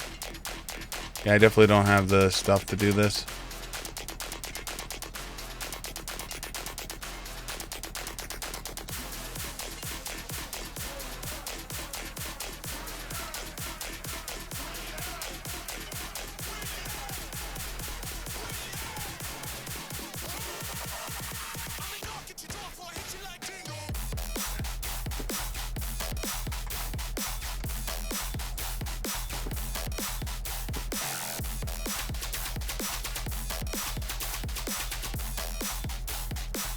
Alright, this is trash.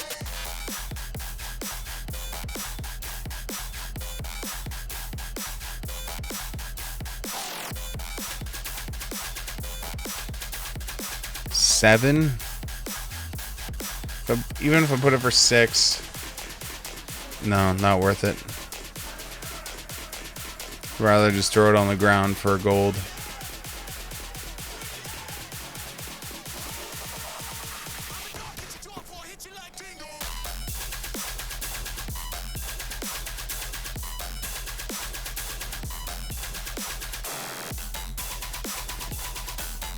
Oops, I didn't want to pick it back up.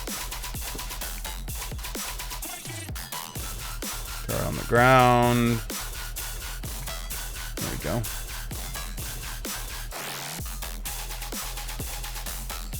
Look at all those potions. Warning. Please evacuate. This is not a drill. Are you sure? Warning. Please evacuate. This is not a drill. 2.4, yeah, won't fit.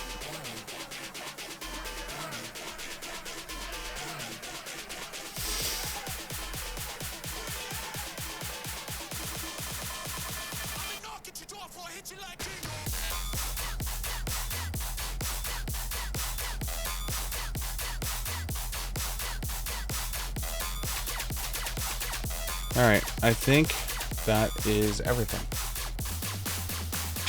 69, nice!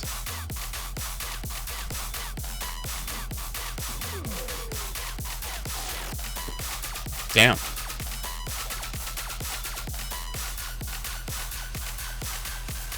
Just zooming.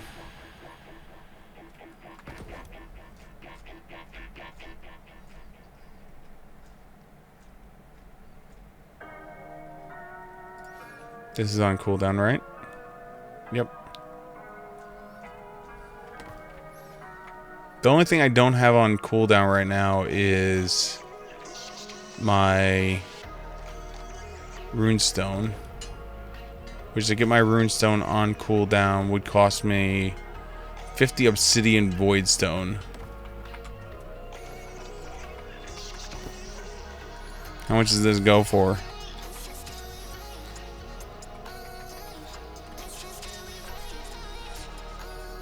Obsidian voidstone. So this would cost me $614, not counting the lodestone. To then make... This is why I know, like, the system's screwed up right now. For 42. Oh, I'm sorry, $39.69 people are selling it for. So it costs you a 5 voidstone 5 void stone would cost you 60 gold. Plus the lodestone, plus a sandpaper, plus a lodestone. Also, you can make a rune stone and only make 40 gold. So you spend 60 to make 40.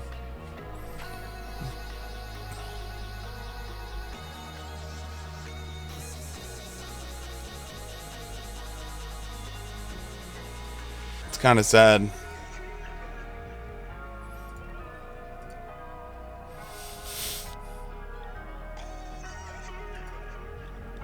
So you'll lose money.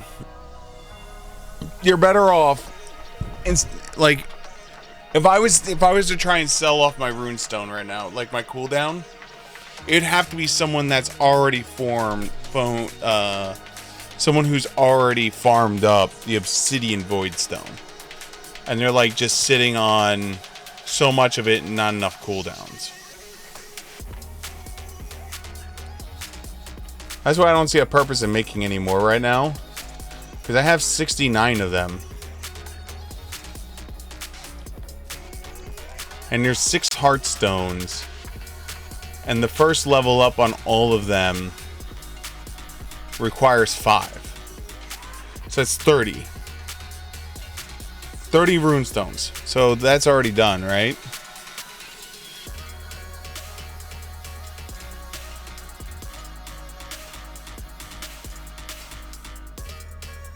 And then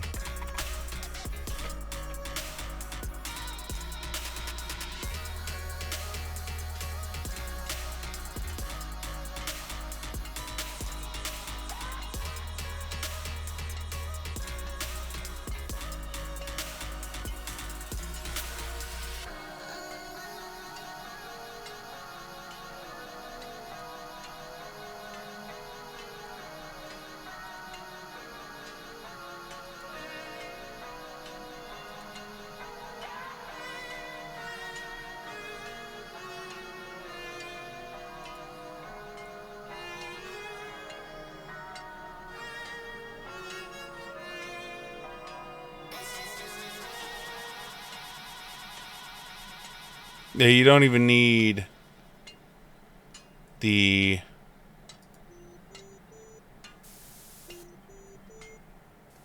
so I wouldn't even need the like the bile bomb. If I want to do the bile bomb, it's wood coins.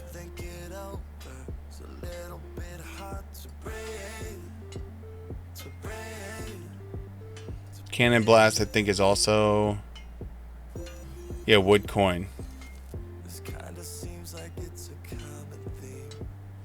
And then it's either corrupted lodestone or rid of adventure or vial suspended with the other thing.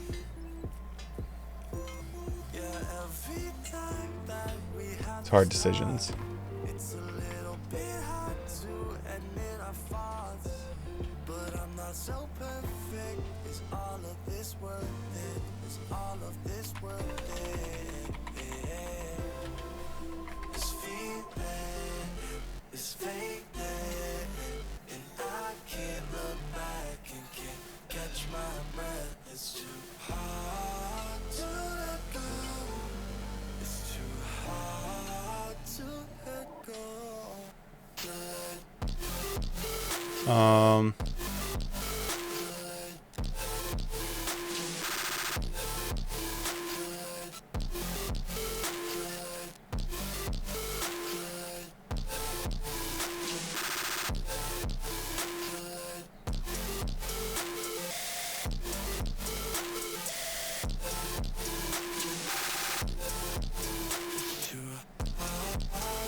path is taught.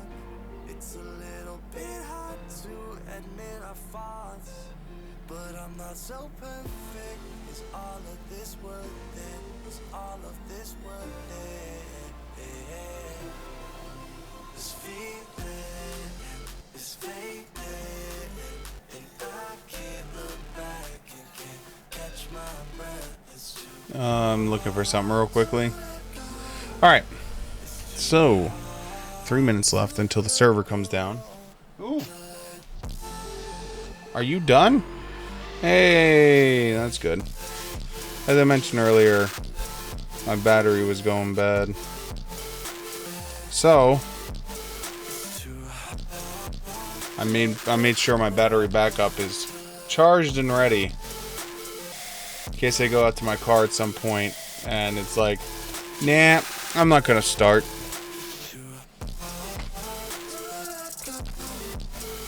You know what's funny about this charger? Is I bought this a long time ago. This is designed to jump large diesel vehicles. It literally can jump up to a 9-liter engine. I do not have a 9-liter engine.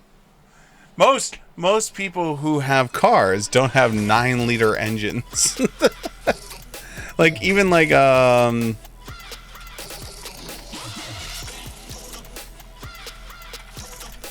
let's see here.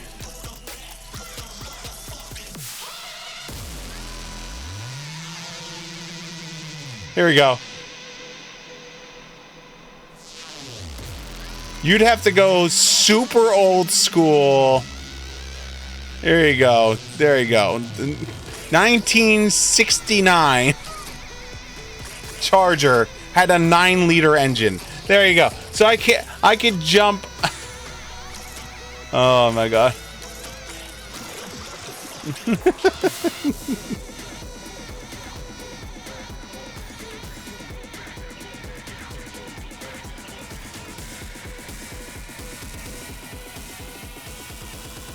I don't know why you would ever need that, but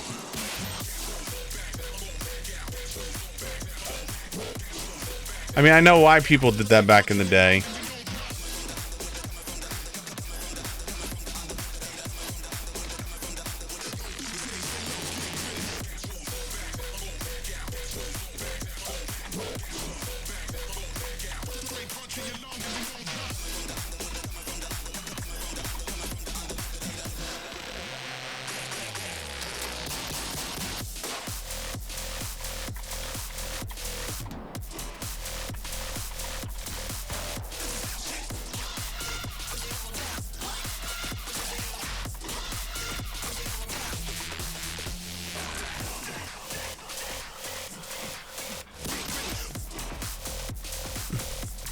Make my mage more powerful. Oh my god. No. We're just counting down for the end.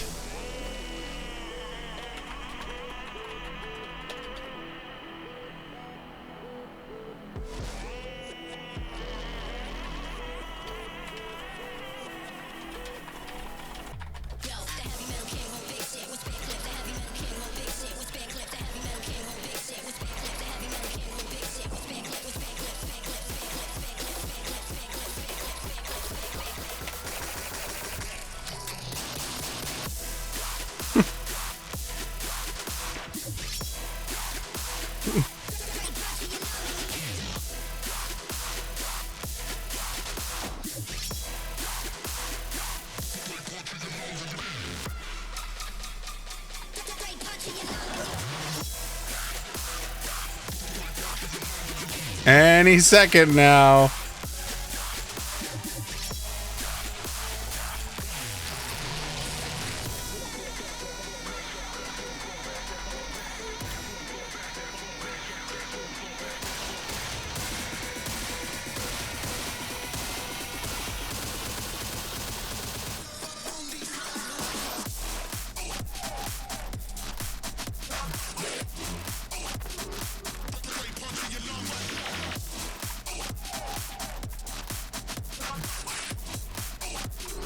Someone's doing a song.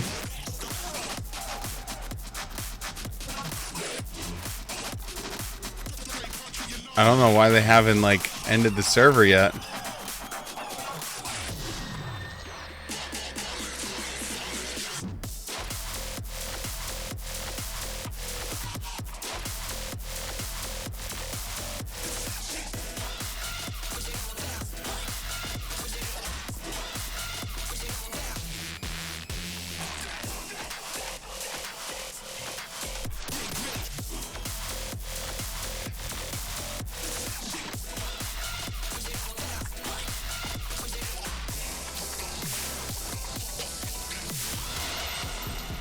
Except for server restart.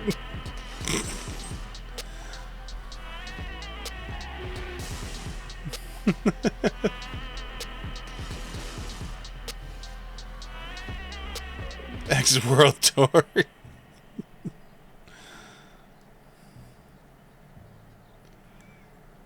I don't know why we're not disconnected yet. There it is! Followed up with a bunch of people Xing.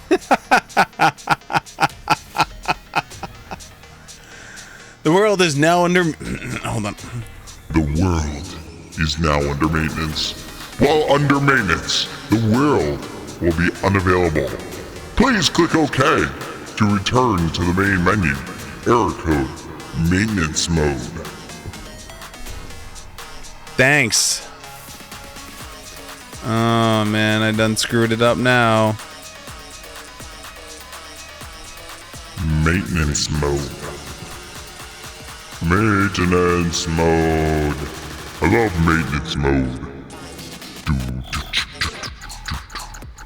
Did they take all the Servers down or just like some of them? Are they all down? I mean, I'm on a few servers. Wait, hold on. Can I rejoin? World under maintenance. Hold on. Let's see if we can join in this one. World under maintenance. All right. Hold on.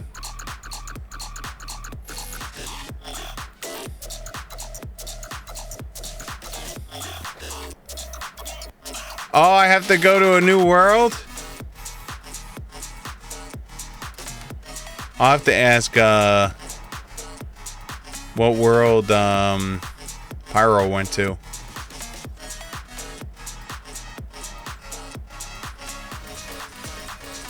Look at me. I was so cute back then.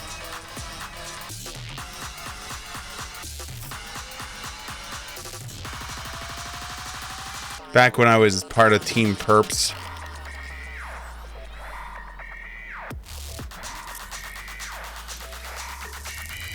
It's so funny, if you like look at my character, just based off of what they're wearing, right? This is like when he first arrived at the island. He was just chillaxing, you know, having a good time. You know, like he's like, oh, I'm in this new world. It's kind of new and different. And then he became a little more battle hardened. Saw a little bit more combat. Dropped the like frou-frou-ness in his hat. Put on some armor. And then he became even more battle hardened. And he decided to dye his hair brown instead of having red hair.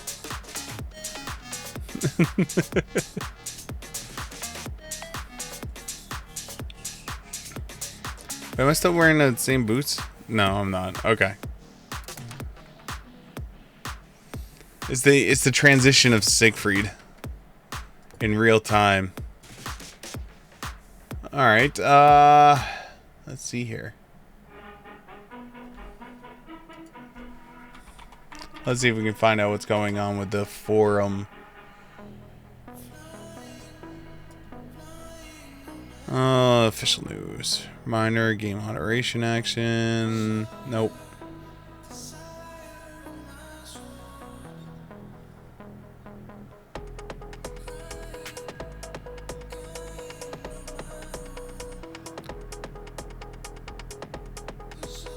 You shouldn't be able to get shards from mutators if the last boss has been engaged. Get rid of shard selling.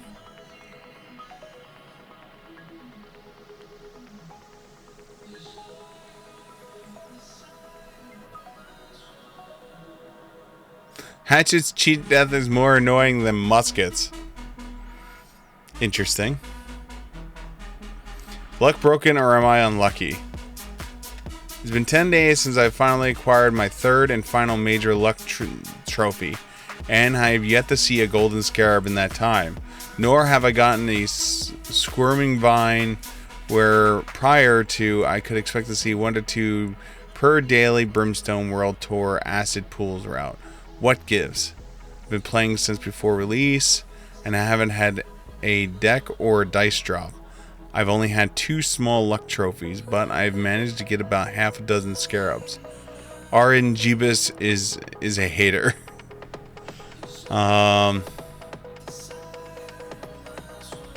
RNGibus.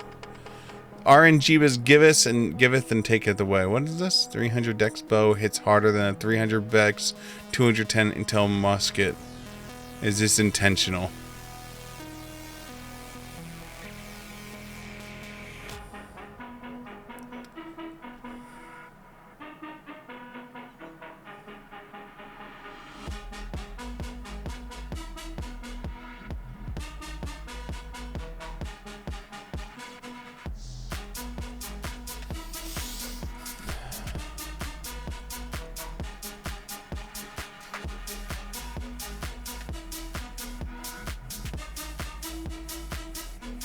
What kind of weird is this? With 300 dex, 210 intel, the musket's damage tooltip says it's around 1850, but the bow is around 1250, and the bow still hits harder.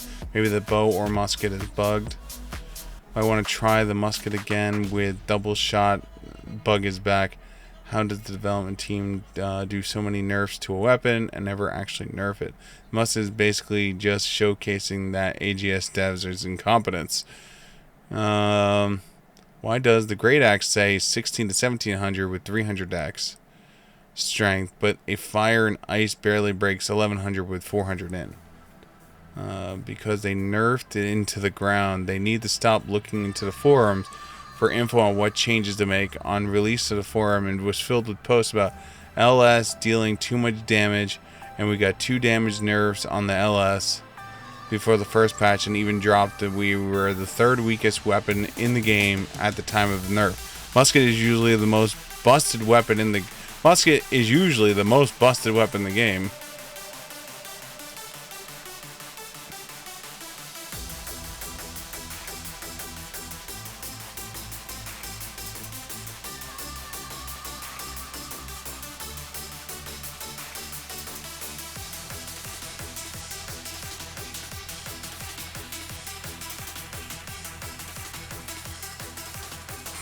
This is so funny. This is why Musket is banned in 1v1 tournaments and dominates 3v3s. It's also why everyone wants a Musket player in their OPRS group. And company slots 10 muskets in every war. Muskets are also meta in mutations, which is why every dungeon group has a musket player.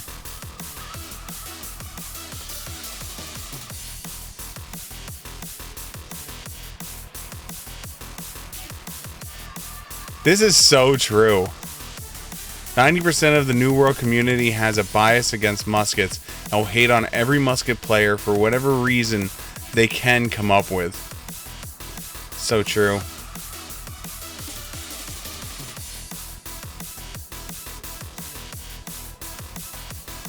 Oh, man.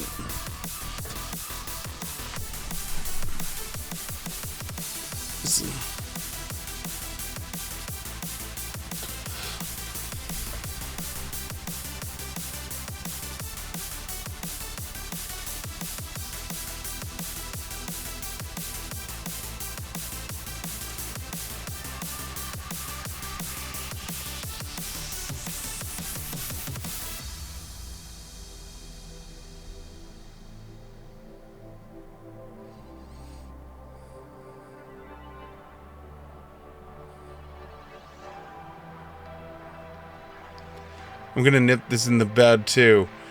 You keep setting 80% mitigation when A, it is impossible to reach 80% damage absorption. B, 8,000 damage at 80% damage reduction is base damage of 40,000 damage per shot, which no musket on this planet is hitting you for. So either you're playing a different game than the rest of us, or you're treating these numbers as an exercise in creative writing.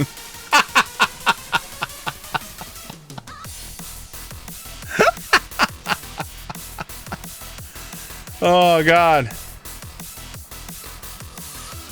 What is the logic? Let's just remove everything from the game that is not used in real life. Remove all the elemental weapons and the healing weapons. Remove all the abilities from every single weapon.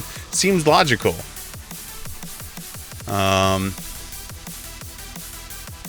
This is why these combos about what changes should happen to weapons are so hard. You all just pull shit out of your ass. Did you really think people were going to agree to this? How do you expect someone to have an honest convo when you say things like this? A single point. You can mitigate around 80% in heavy armor. Here's a pic of mostly sub 600 gear score heavy armor with Fortify.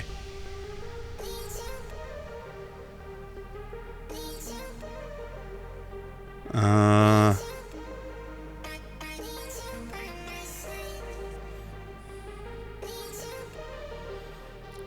50% fortification cap, which isn't hard, is almost reach.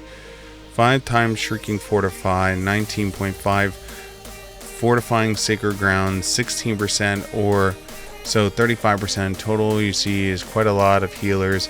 Run S plus S, which then passively...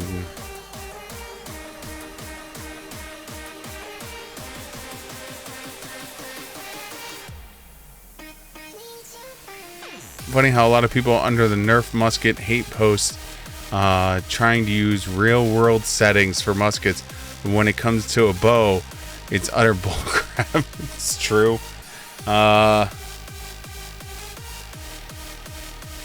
PvP max theoretical reduction is like 67% with heavy armor, evasion, gems, and ward. And assuming the musket player has no attunement, rune glass, and elemental gems, and that's just never gonna happen.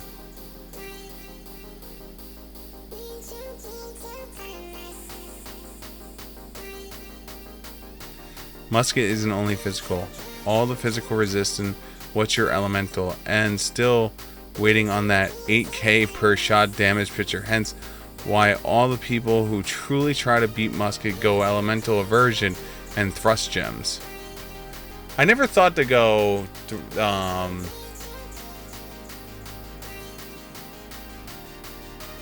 thrust gems is to stop the physical portion, and the elemental aversion is to stop the other part.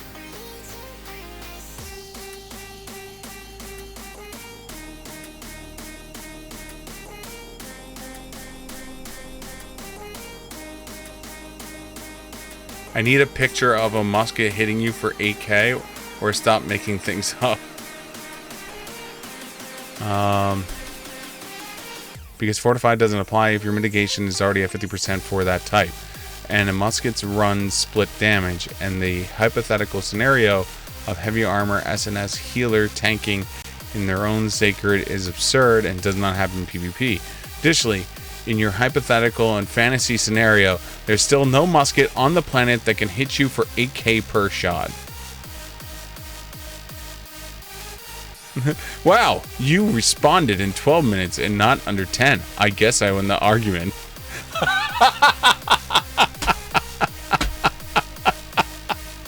This is why I love coming to the forums every once in a while for New World, because these people are just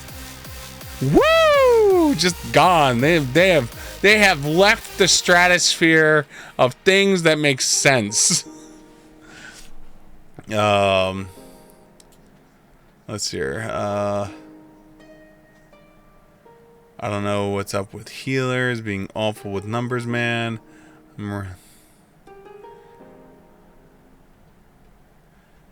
Apparently, you're doing something wrong. According to this guy, you should be hitting minimum 8k against tanks, standing in sacred ground, and one-tapping everyone else.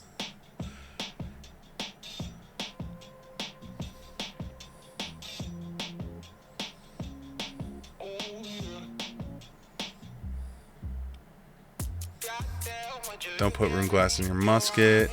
Get the sight glasses. and put them in your armor, and then put regular elemental gems in your weapon. Sight glasses in your armor gives 5% bonus damage if you put them in all the pieces. This is what I do, and it works pretty well for me.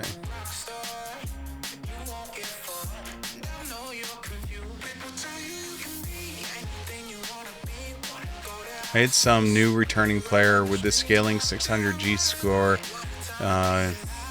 for AK with my bow in Toys but I was using the below bow to headshot them with, although I think that was prior to Noonglass gems.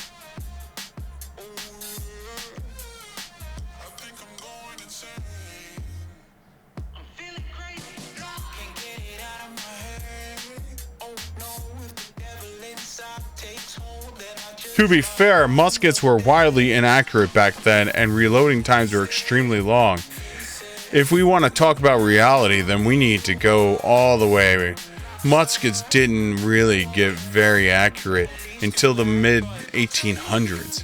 To be okay with going one shot by a musket is if we decrease the accuracy to be more in line with the way they were as supposed lore of the game. Alright, hold on. We're going to answer this right now.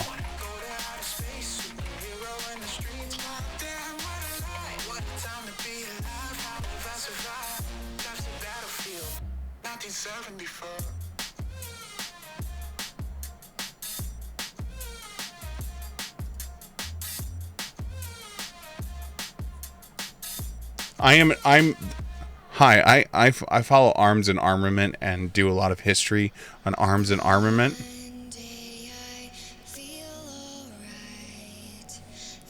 It's called a breech loader musket. Is what they base the musket in New World off of. So a breech loader musket is right here. Springfield model 1873. And it was a breech loading musket, and basically the purpose of it was you would load your cartridge in here. So your cartridge and pack would go in here, and then you would close down. There was no need to stamp and tap. So where most people are so used to seeing a musket, you put it on the ground, you put your black powder in, then you drop your black powder, then you take your ball in, or your cartridge paper and your ball in, and then you stab it down so that way you could compact it, then you could pick it up and then fire. And so, like, yes, those are highly inaccurate. Absolutely. But the Springfield model 1873, which is what this is based off of, which if you go off of if you look at the load times on the musket in the game, right? The musket in the game, when they're loading, they're staying like this, and he's going down, pulling, opening up, dropping, putting it in. So it's based off of the Springfield 1893 or 1873 is what it's based off of. And so, like, there's a part of me that almost wants to respond with this of like, bro, by 1873, the Springfield model musket was highly accurate and fires fast. Where's another breech loading musket?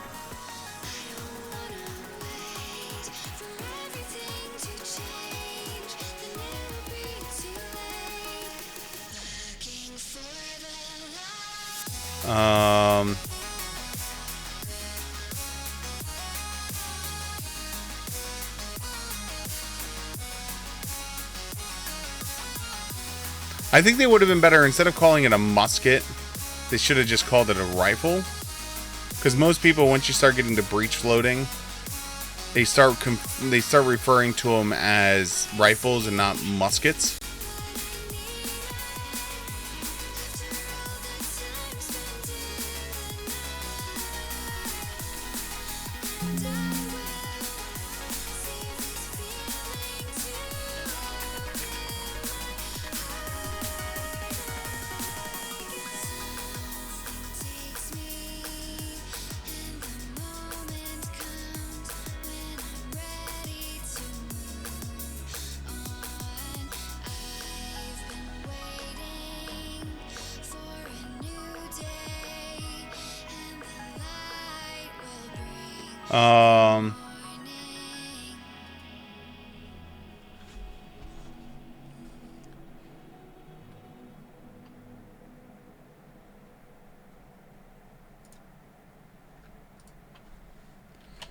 Hi.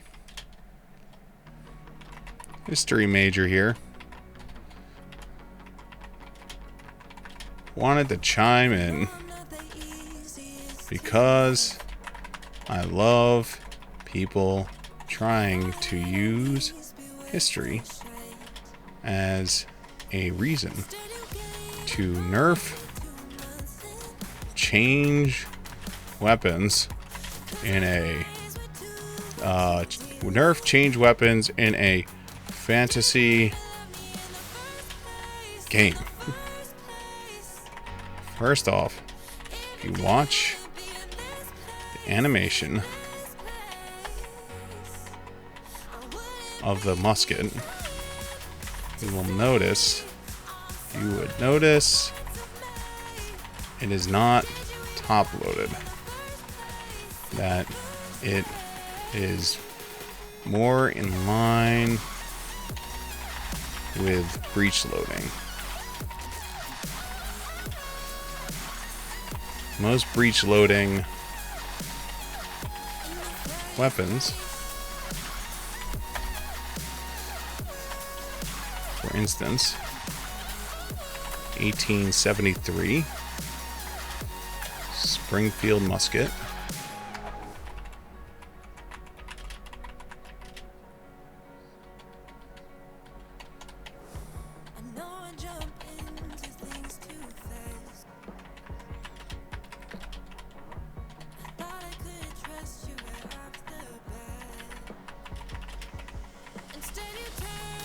much quicker in loading, and as well as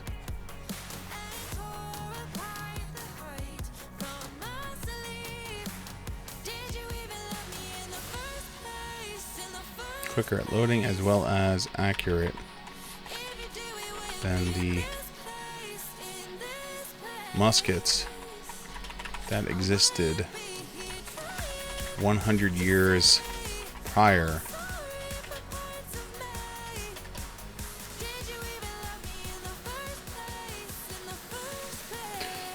Oh.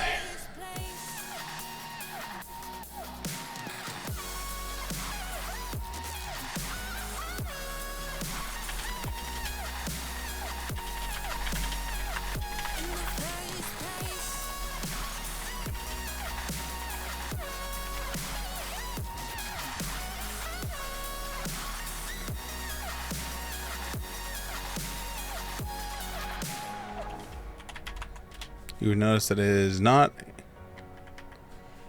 top.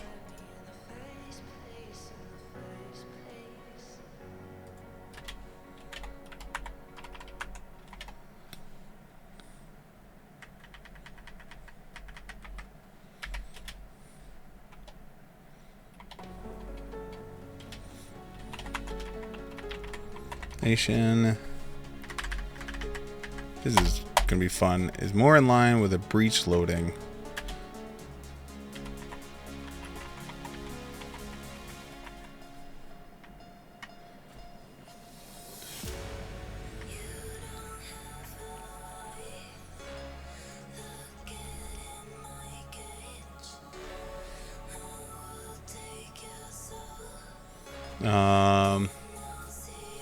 First off, if you watch the animation of the musketing game, you would notice it is a top muzzle. It is not top muzzle loaded.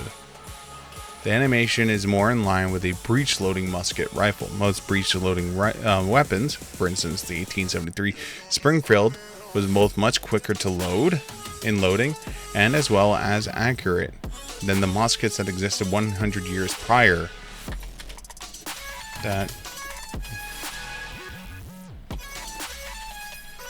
Now, yes, if the weapons were based off the muskets that existed in the 1700s,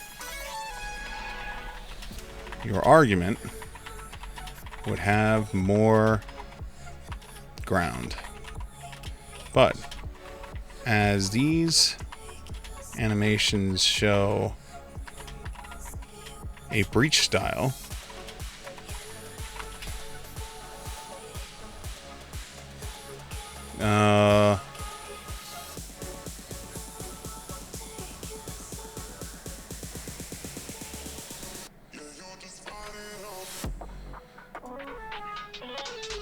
quote, Army history.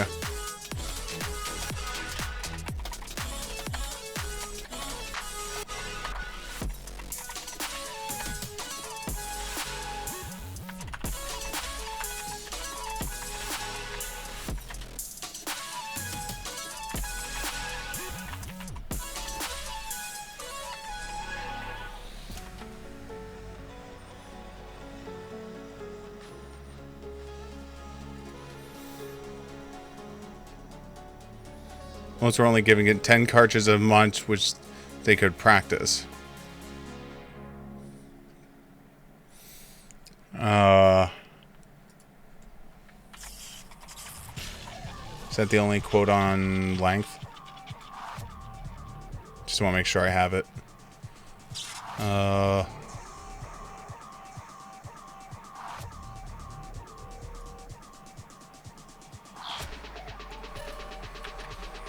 There we go. We'll use this quote. This is better. We'll use this quote. This one's better.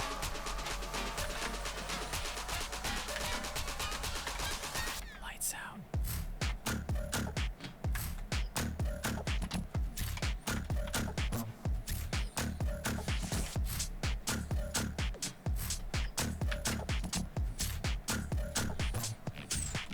Lights out.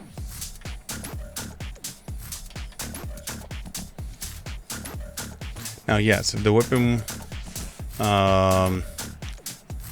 if the weapons from the game Lights out. were based off of muskets that exist in the 1700s,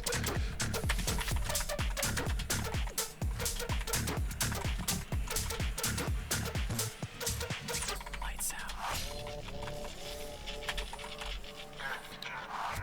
but as the animations show a breach style,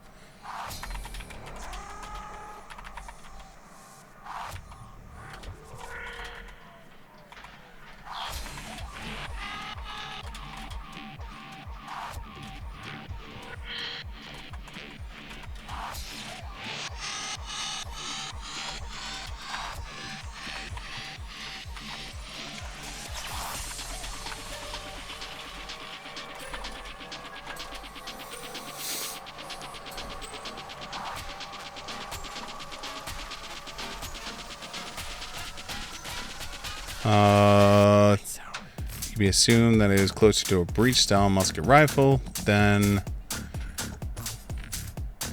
But as these musket animations show a breech style, it could be assumed that it is closer to a breech style musket rifle.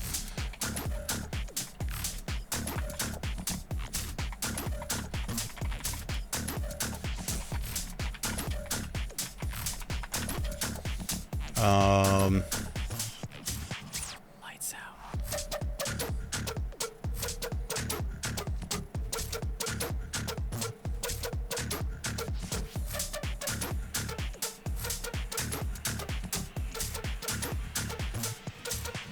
Lights out. Where did I leave off? Which also included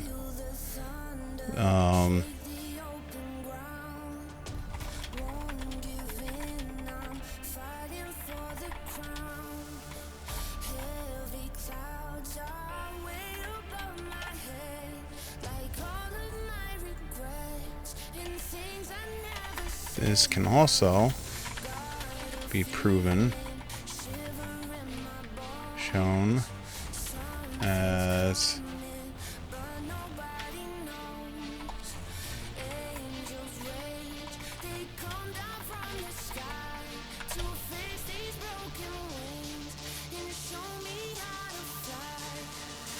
one second. I've been wanting to do this for a while now. I really have.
To close, there are many types of weapons that have existed, more than you have seen or know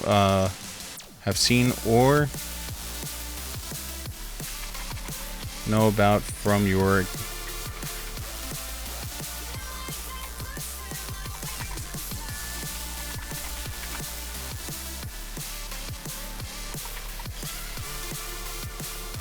should look up arms and armor.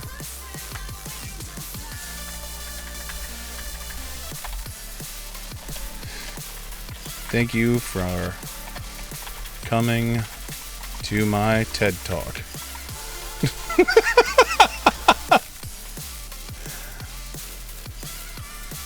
Okay, so here we go. So this is what I wrote.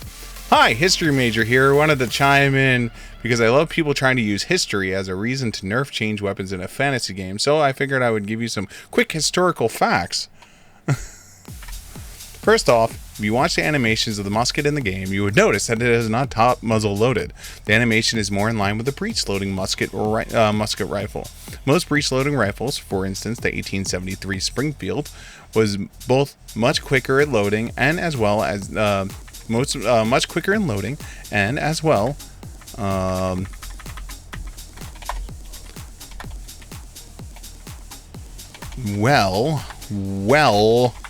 more accurate than the muskets that existed 100 years prior. Now, yes, if the weapons from the game were based on muskets that existed in the 1700s that were top loaded,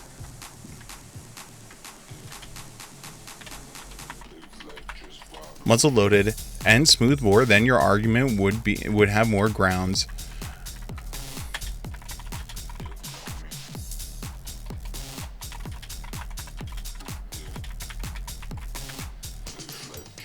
But as these animations show a breech style, it can be assumed that this is closer to a breech style musket or rifle in technology, which also included the move away from smooth bore. To quote the armyhistory.org, which comes when it comes to the 1873 Springfield, the M1873 performed well in combat, and cavalrymen described it as a weapon that, quote, would shoot and kick hard, carrying up to 150 yards very well. This can also be shown as the ammunition in game is called a cartridge, which again would put it in line with breech loading weapons instead of traditional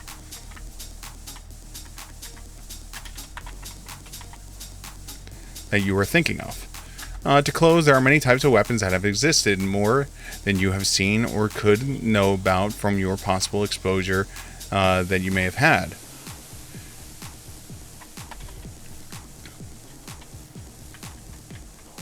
Thank you for coming to my TED Talk. Here you go. And reply.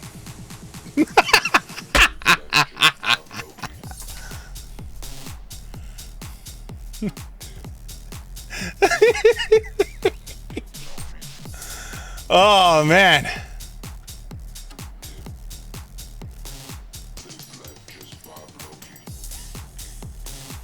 You wrote that 4 days ago? Let's see if he responds.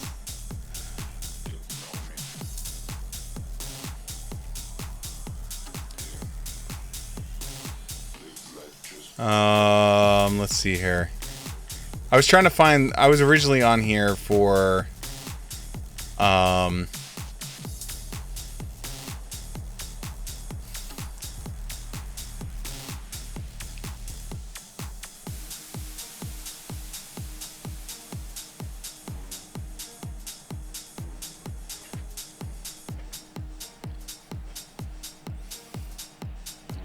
what am I looking for? Oh, I'm looking for the official news. There you go.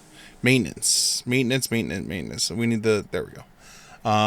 We'll be holding downtime today at 2 a.m. for about 90 minutes. This patch will address the following. Fixed an issue where Musket's basic attacks could be used repeatedly without reloading, re-enabling Musket ability shooter stance. Ooh. Fixed an issue where players could get locked out of Group Finder. Oh. Ooh.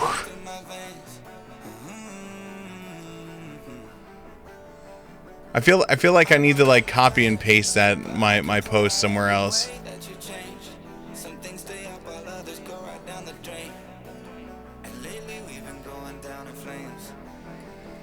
Let's just copy it.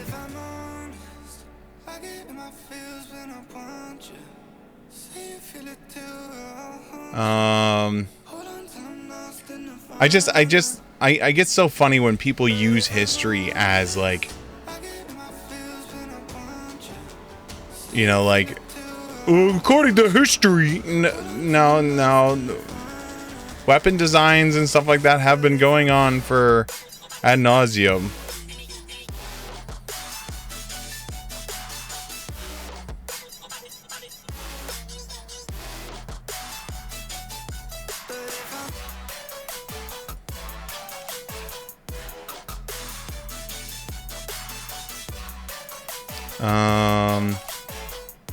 I wish I could see where the one person posted.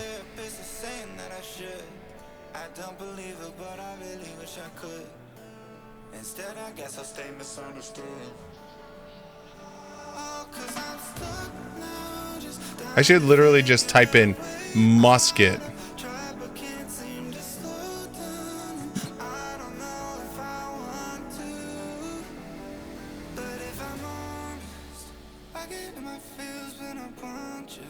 I swear it's like every single time someone gets one shot by something or gets like owned by something, they immediately come on to the forums. They're like, "Oh my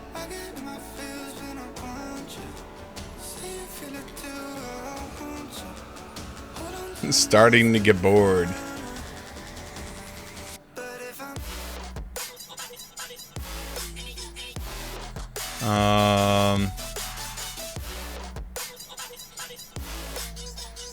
The market is broken. Well, maybe I understand why it is that way, but in what industry or sector of the economy do you get where the more work and skill you put into something, the cheaper the prices get? TLDR, they should reduce the amount of daily crafts significantly to drive down the price on raw materials and up on the prices of higher tier refined materials. Look, I'm a long-time gamer new to MMOs. I looked to the market today and was confused at what I saw. There was an argument to be made. It helps new players get money, and I'm sure I could think of more if I thought about it in the longer than 2 seconds, but I don't know. Seems like a higher tier material should be more expensive than a basic counterpart. Cost per unit.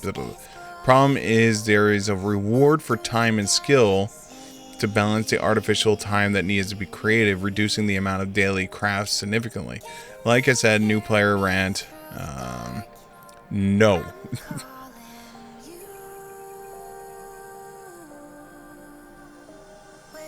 Also, the post right below this is about bots, which in theory lowers the cost of raw materials. I'm on the Fresh Start server, and the cost of raw materials is too high compared to their refined counterparts. So think about it. This change would reduce and impact the bots because they would flood the market with junk. Set the market free. Rip new player bankroll.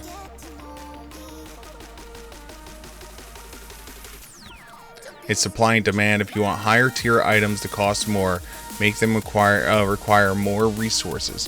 If you don't want to buy your mats and put time to collect them because it takes way longer and more effort to get them than it does for you to walk to the station and click craft after buying your quote cheap resources. More players are grinding through ERC, loot drops, etc., adding more higher quality items than are needed. Demand just isn't there, as most players don't need that many items. Craft a few endgame sets and you're done. While supply of the low quality looks high in comparison, there's an issue with cost per XP when leveling the skill. You get a good deal on the cheap items and just mass-produce low-tier gear for easy XP. Check out cooking, for example. It would be better if they made crafting more profitable and players needed to seek out more endgame gear rather than buy one set and grind for better gear because it's locked behind a bind on equipped. Every game that has a bind on equip and a bind on pickup tends to suffer from what you're describing. Throw in a subpar looting system, and there you have it. Though I believe some players enjoy the current system.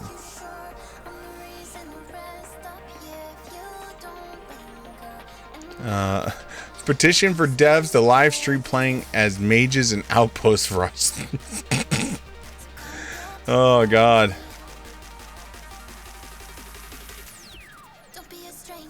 I'm surprised there's nothing on here about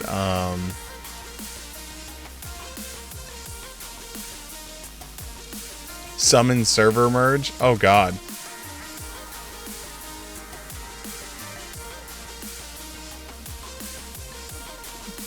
Pretty please Amazon, do server merges to have who play during the holidays.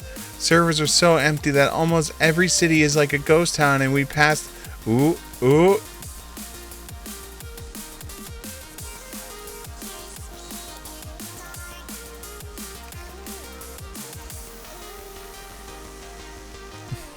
Also, let's not cut out the fact that these guns usually do one-shot kill if we're going to be historically accurate. Unless the Cryberries want projectile-based realism, the gun would also have one-shot kill someone in order to achieve the most realistic form of adaptation.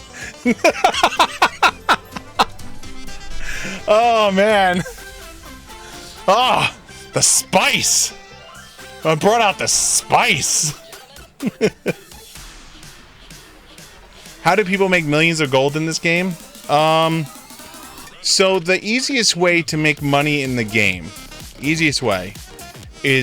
either A, become a ridiculously high-end crafter on stuff that's necessary. So like, if you are a high-end crafter of gems, right? People who are doing mutations are constantly switching out gems, right? And so if you can get really high-end gems, you can feed the market. So like on my server right now, the high-end gems go anywhere from 400 to 600, right? Each. And then we're not talking about like the rune stones. The rune stone ones are going for like 1,000 to 2,000, right? So let's say if you level up your weaponsmithing also, you could build both of those. And so now you're talking about making 3,000 a gemstone. right? If you sit there and you like have a guild that backs you, or if you yourself farms, right? You can easily just build up your money that way. Also, just by playing the game, if you shoot a wolf at level 60, like you kill a level 60 wolf, right? It's gonna come up with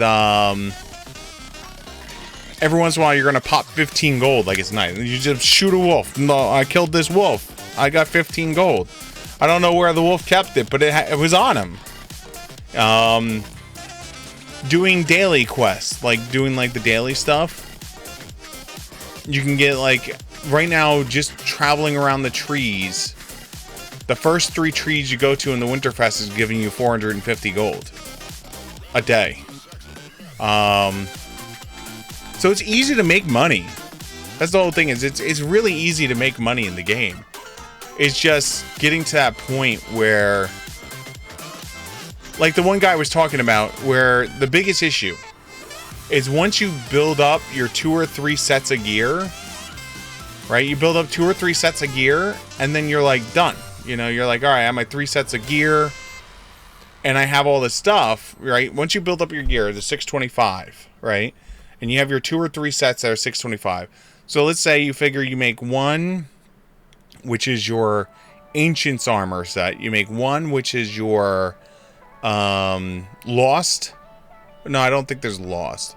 1 Ancient, 1 Angry Earth, and 1 Corruption armor set, right? So you got 3 armor sets, and then you have a PvP set. So 4 sets of gear, right? You get all of those, the 625. Then you get your weaponry of the 625, right? In theory, you want your main weapon, you want to have at least 2 or 3 versions of that. So let's even say 4, right? So you want 4 main weapons, 4 sets of armor, and once you have all of that, there's nothing else for you to spend money on other than gems. You know, trading out gems at that point. You know, and that's where like you can amass stupid amounts of money at that point, because then there's nothing for you to spend money on. You know, there's no like, I mean, unless you're saving up for things like, I want a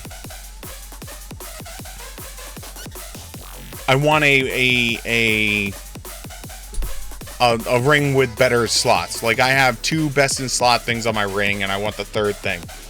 Oh well, here it is, $100,000 on the auction house. Psh, I got nothing else to spend money on, you know. So there's a bunch of ways to make money in the game. Gems are just the problem with gems now. And it sucks, right? This sucks. Is so I got stone crafting up to 200, right? Before the change that they did 3 weeks ago, I was able to make 1,000 a gem. Like it was nothing. I was making money. Then they made the change that they were no longer going to lock gems behind a wall. When they made that change, I don't know if it's going through or if it has gone through.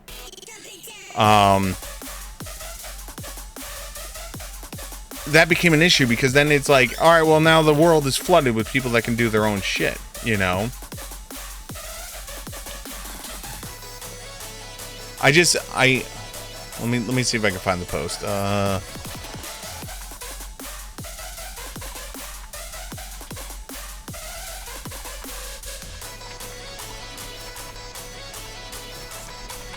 Let me see if I can find it real quickly.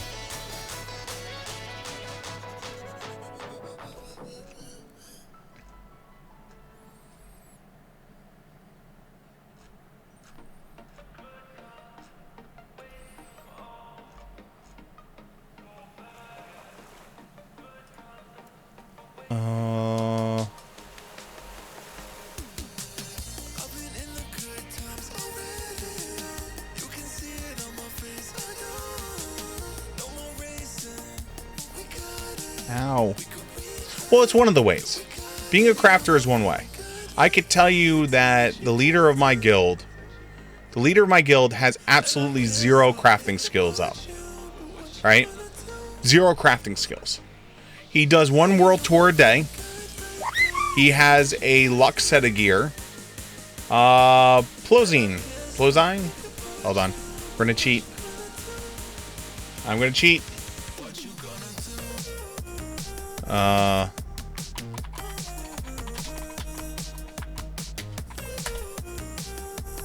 You are now officially.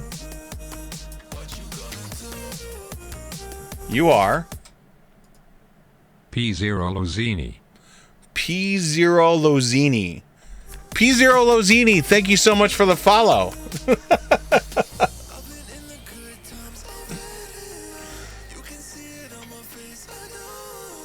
There you go. That's what the when you can't say the name, I just feed it into the text to speech editor. P0 Lozini. Thank you again for the follow. So at the end of the day, he does not craft at all, but he does a world tour every day, right? He has a full set of gear of luck, right?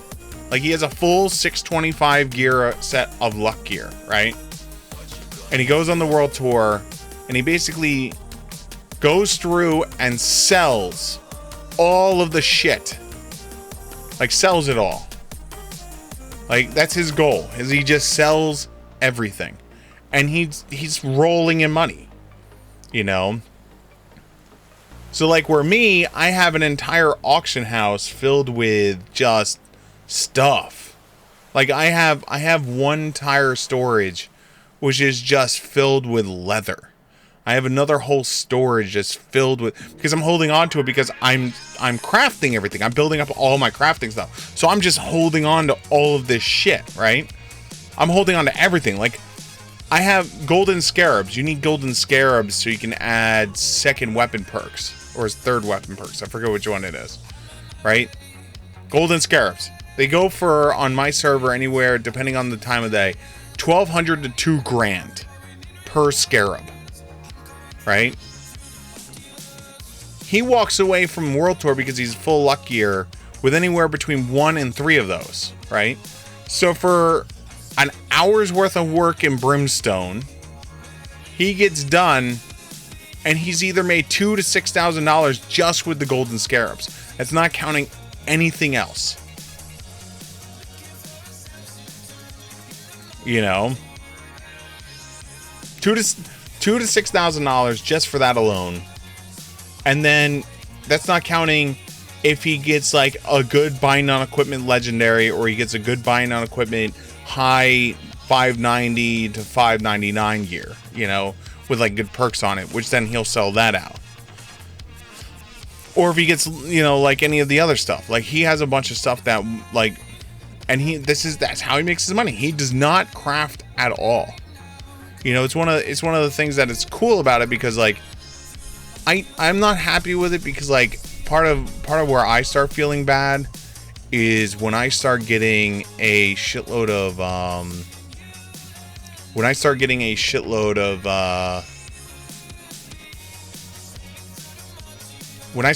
a shitload of like the scrolls, right? I get like the song scrolls left and right. I get a whole shitload of the scrolls, and then it's like I go to the auction house and what do these sell for? And it's like they're selling it for like 2 or 3 silver, and like 2 or 3 gold each, right? Like 0.03, right? And it's like, even if I were to take that 0.03 item and put it up at one day, you're still losing money. Which I don't understand why people are putting these things up at such low numbers, unless it's the bot doing it, just not thinking, right? Like the bot's just like feeding it because like I have all this stuff, I need to put it somewhere, right? And so that's the only thing I've been able to come up with is just the bots feeding, right? The auction house. And that's where like I wish there was I wish there was a vendor in game, right? I had 5 or 6 storages full of purple stuff. Took me a few hours to decide which are worthy and which are not.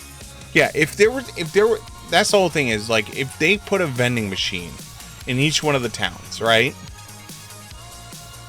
Then they would be able to, like, contain the market to a degree, right?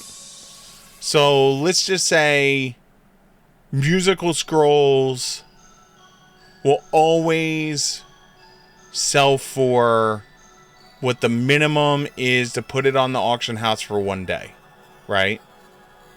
So if you get a scroll and you got to put it up, the minimum to put it on the auction house is, I think, 2 gold. So the minimum you could sell it for is 2 gold, right? You can still put it on the auction house for less if you wanted to, right? And lose money if you want to. But at least then, like, you have a place for this junk stuff. I can't tell you how many times, like, I get done, like, farming out a bunch of things, and then I'm like, well, this stuff is garbage, and I just throw it on the ground because it's just like, I'm not gonna put it on the auction house. And I'll tell you right now, if there was a sale person, and they even took like 0.02 per item, right? They gave me 0.02 an item, done. Say less. Say less. I'll sell it to them for 0.02. You know, I'll sell it to the random dude for 0.02. You know, but at least then that would allow them. Like, the one guy had his complaint that, like, the high level components are costing less than the lower level components, right? So, like, I just saw this earlier, right? To make a runestone, runestones are going for 40 gold right now, right? Runestone's going for 40 gold in my auction house. But to make a runestone, you need 5 voidstone and 5 lodestone, 2 elemental lodestone, and no, 5 voidstone, 1 elemental lodestone, 1 sandpaper, and 2 just plain lodestone, right? All that combined, like, buying those components is like 80 gold. So if you take all those components, you put them together, and then you craft it, it's now worth half as much. And that's where I think, like, coming up with a system where you sit there and go, okay, we don't want to fully control, like, they don't want to control the market, right? At the end of the day, they don't want to control the market. They want it to be a 100% player controlled economy, right? But at the same point, I think it still needs a little bit of oversight. Just a little bit of oversight, right? Because if, like, all of a sudden you could, I'm sure you could probably even code it, right? Right? You code it and you make it look at the cheapest component, right? So to make a runestone, you need regular lodestone, more lodestone. So regular stone into regular stone into regular stone, lodestone into lodestone, and then finally you hit runestone, right? So you have the system, like, scan the prices for each of it, right? And then you just have it, you literally just make this trading post guy, he equates out to, I will buy it for whatever the cheapest price it would be to create that item, plus the minimum for the auction house. You know, so, like, let's say if the minimum for the auction house is 2 gold, and I take the minimum prices. So let's say if regular stone and lodestone is really cheap, it figures it out and it goes, all right, to make a runestone requires all of this, and then according to the auction house, it's this. Okay, I'm willing to buy it at X, right? That would mean that the price would never go below that, which would mean that runestone should, in theory, always cost at least equal to or more than the base value of your sub ingredients. You know,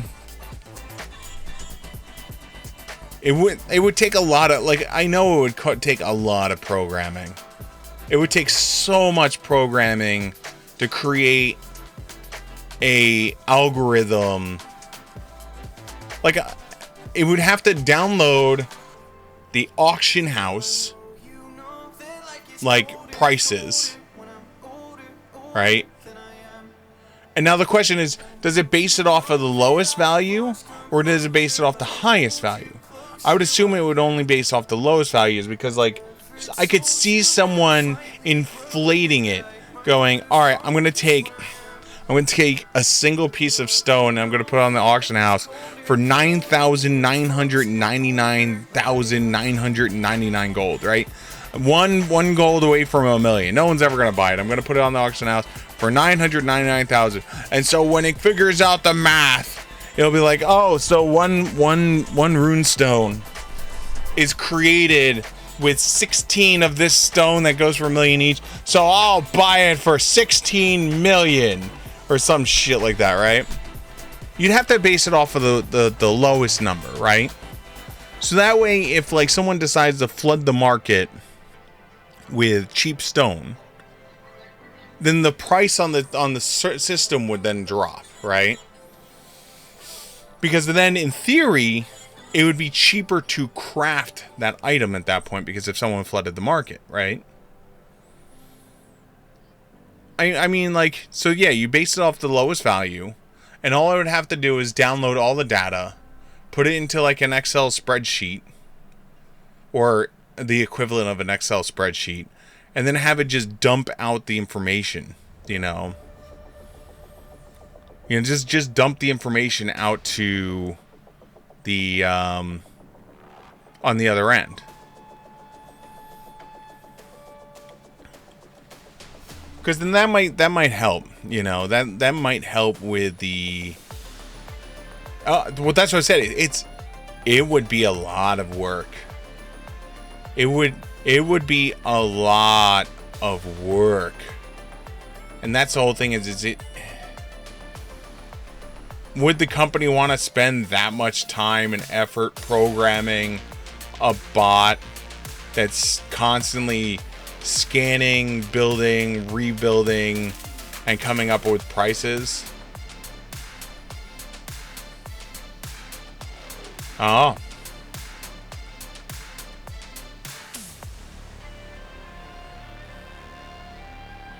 I'm not one to be able to say, you know.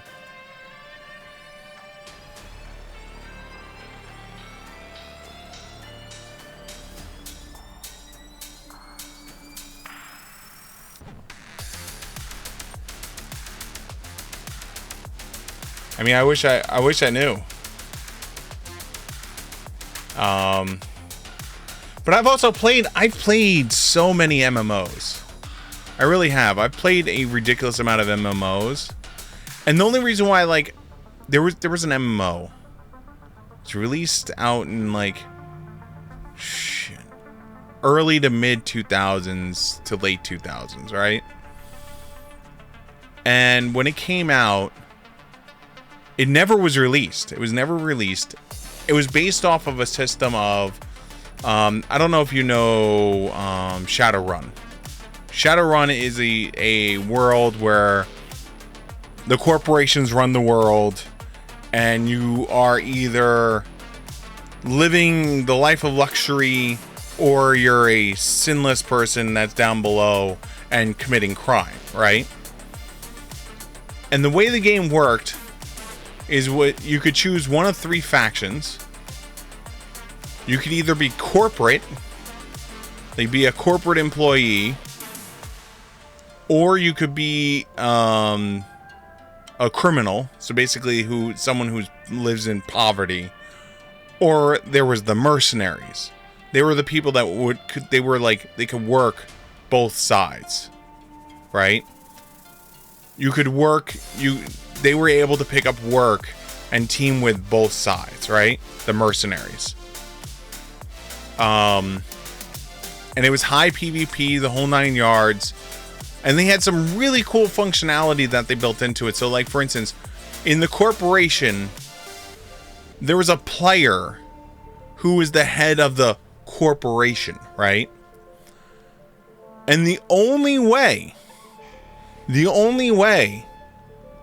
that he could be removed is if there was a system of, like, basically you'd kill them and you'd take their identification card and it would basically reset them. So the corporation had a ladder system, right? So you had to build yourself up this ladder system. So what would happen is some people that were below the higher tiers would hire criminals to come assassinate the higher tier people, so that way they could go up tiers. And the lower people were just killing to kill because they just wanted to survive. Meanwhile, the people in the middle were killing both directions, killing each other. So if you wanted the true bloodbath, murderous experience, you played in the middle. Because you were getting attacked from the top, you were getting attacked from below, you were getting attacked from your own people. And it was just like, it was such a cool thing. But one of the functions it had was it had in it an auction house system, which they called the Shadow Net. Right? You would be able to, their auction house was called the Shadow Net, where you could sell and buy stuff, right? But there was also the broker, he was called. And the broker once a day would adjust his prices. And everyone's theory was the broker was a program that was designed to see the auction house. But every once in a while, the prices would be, like, really messed up. So we didn't know if it was just the program was screwed up, or if it was, like, actual, like, creator controlled, where they were like, we want people to farm metal. We want aluminum, right? We want people to farm aluminum, so we're gonna purposefully put aluminum on the higher end today. You know, or we need more, you were able to harvest body parts in the game, to give you an idea. So we need more earlobes. You know, so they would raise the price. The broker's price for earlobes would go through the roof one day, and so like PvP would just explode across the entire server as people were murdering each other for earlobes.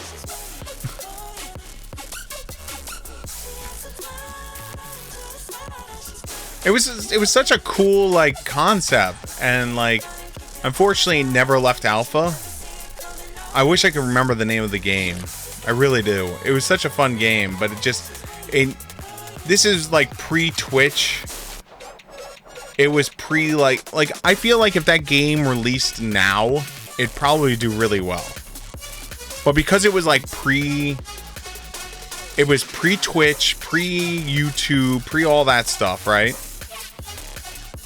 Well, I guess it wasn't pre-YouTube, but like YouTube gaming still wasn't a thing at that point, right? They were still doing like goofy shit on YouTube at that point. But the concept would be like, if that game was made now, it probably would explode, because it would be interesting to see. If you choose the one side, you're playing this corporate ladder structure game where, like, it's all about teamwork, but behind the scenes, you're like literally doing things to stab the people above you, so that way you can move up. You know, while at the same time, you don't want to draw attention to yourself that you're doing this, because it might cause someone else to send someone after you. Meanwhile, you have the bloodbath in the middle, and ooh, did someone respond? Oh, here we go. Musket, hit scan, reload animation, stuck for a full 1.5 second walk after basic attack or ability use. Insane hitbox radius on projectiles. Aim assist. Does not get stuck in a full 1.5 second walk after basic attack or ability use. No reload animation.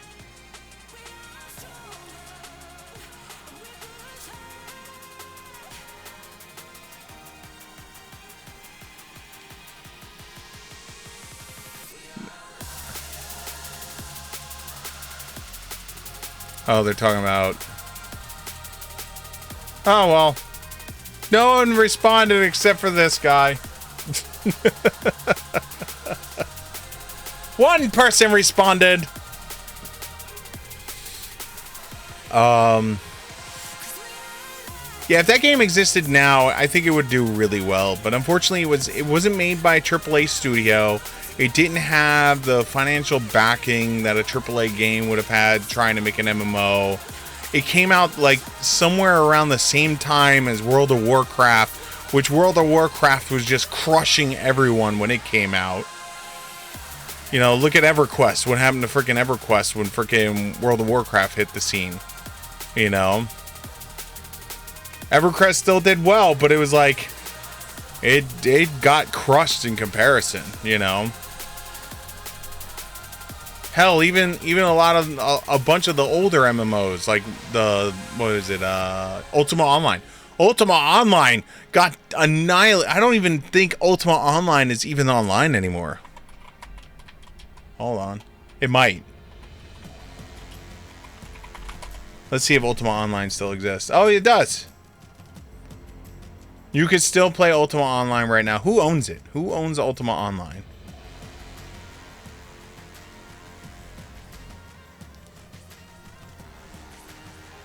Ultima Online. Okay, so first it was Origins from 97 to 2004. Then, oh yeah, Electronic Arts from 2004 to 2006. And then it went to Mythic Entertainment from 2006 to 2014.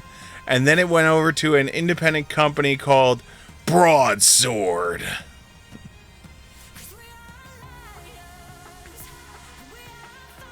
But I remember, like, Ultima Online. Ultima Online was one of those games that, like, when WoW hit the scene and, like, it exploded, Ultima Online, like, released a version of itself called Ultima Online 3D or some shit.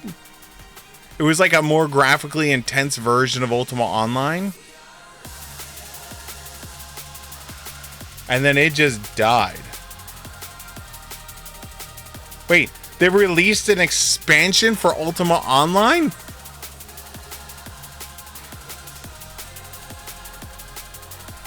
What? Alright. Alright, Ultima Online.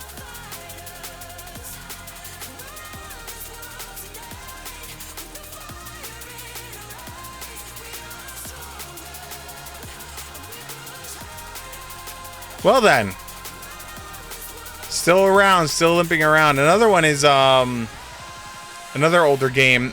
Like this was one of those games that, like, it was either you were playing Ultima Online or you're playing EverQuest, and then WoW hit the scene and, like, annihilated both of them.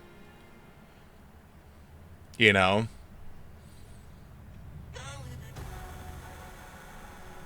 Like, that's literally, like, the how it wound up working was, like, it was first it was The Realm. Then after The Realm, that's when EverQuest and Ultima Online hit the field. And then there was a bunch of other little games, right? But the two big ones was Ultima Online and EverQuest.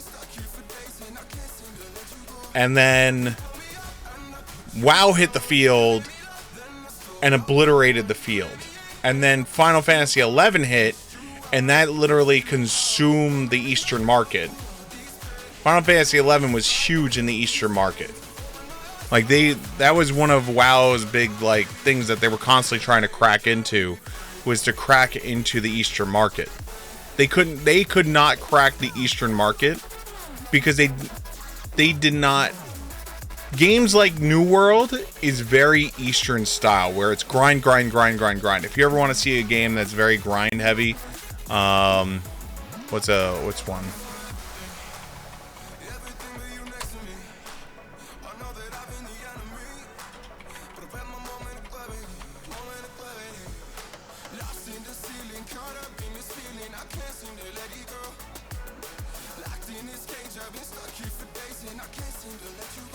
So yeah, here's another older, like, this is Ragnarok Online. Ragnarok Online is a Korean-based game. Came out in Korea first, and Ragnarok is a very grind game, right? It is land of the grinding. If you love grinding games, this was the game for you. And so the Asian, like the Asian markets just liked grinding games because they didn't like the well, I can't say they didn't like, but like their tendency was not to have like high storyline games. Where World of Warcraft had high storyline but very little grind until endgame, right? And that's where like New World is a very grind game, To quote my good friend Pyropixie, she loves it because the game barely has any kind of storyline. She does not play the games for the storylines. Like she tried Final Fantasy. She and I played Final Fantasy 11 ad nauseum. Final Fantasy 11 had very little storyline. Very little. You had to do the storyline to unlock. When will the maintenance end? Supposedly in 12 minutes. Supposedly.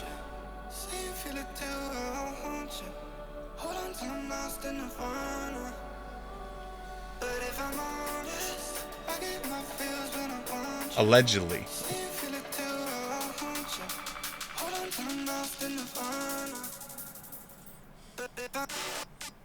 New player to New World.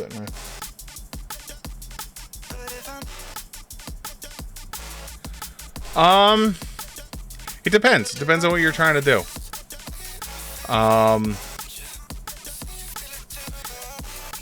How deep are you into the server? Like, I could tell you this much, that at the end of the day, the only benefit a Fresh Start server had over the legacy servers was we did not have to deal with the duping glitches that happened in the beginning of the legacy servers. The legacy servers had 2 rounds of really bad duping that occurred. And so, like, that had a massive effect on a lot of the legacy servers. Not all of them, but a lot of them had issues with that. Hey, no problem. Hold on. Don't want to say your name wrong. Hold on. I have it here somewhere. Where you at? Oh, I must have closed it. Never mind. I think it was P0 Lozine. There we go. P0 Lozine.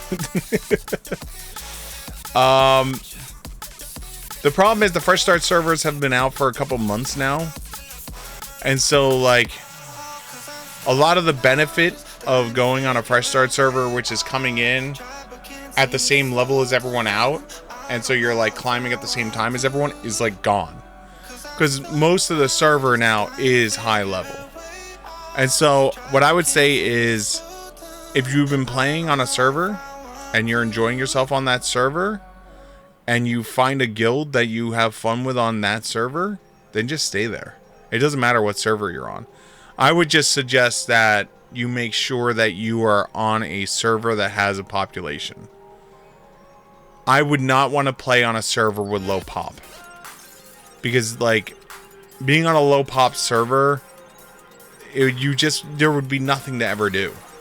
You'd just be sitting there forever, like going, I want to do something. And it's like, all right, well, there's nothing you can do. But I want to do something. Well, there's nothing you can do.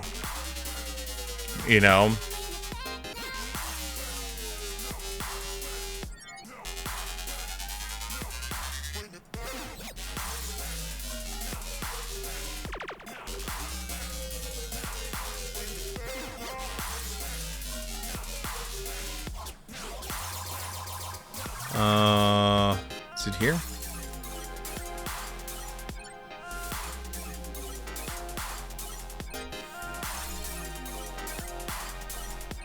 Please remove muskets indefinitely.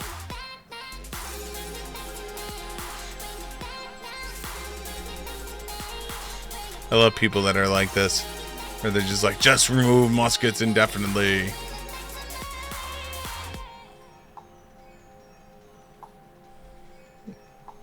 Always laugh at it.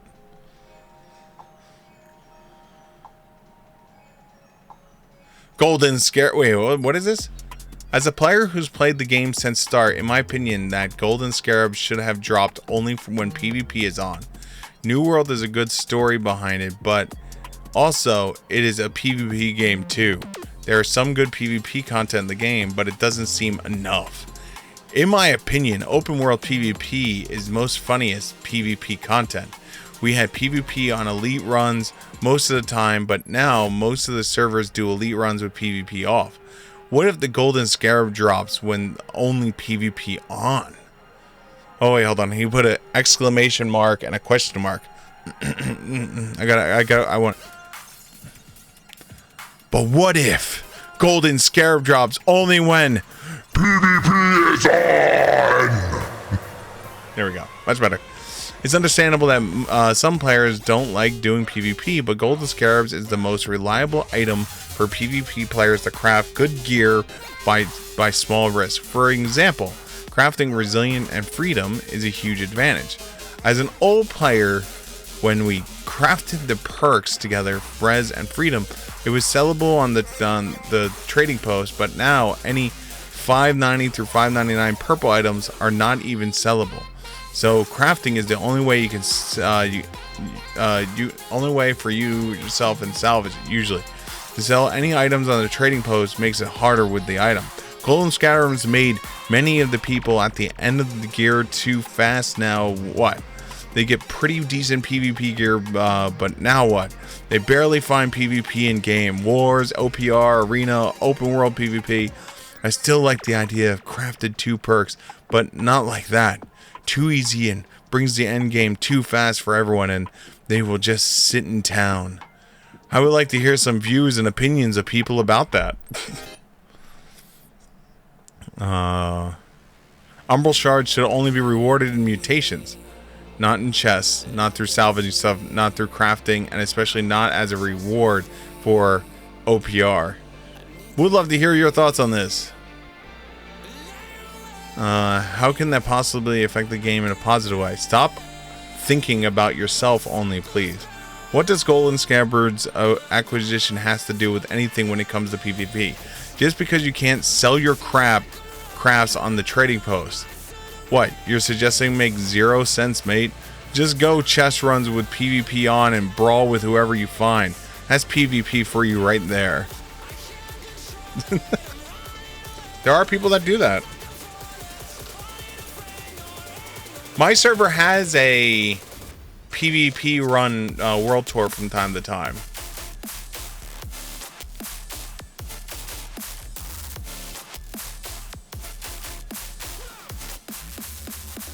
I'm not thinking about myself, smiley face. Instead of being offensive, you could share opinions of it in any kind.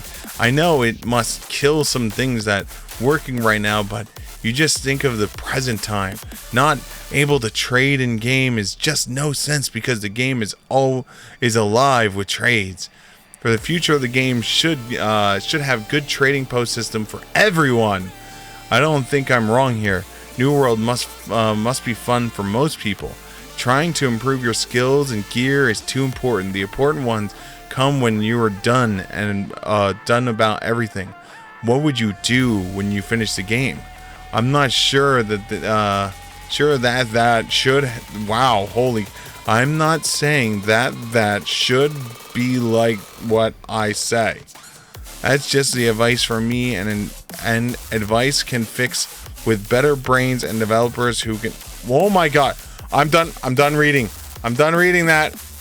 Oh, my brain. Oh God, my brain.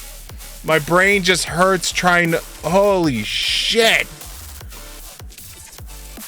Oh my God. Someone who loves this game. I hope you go for a long time.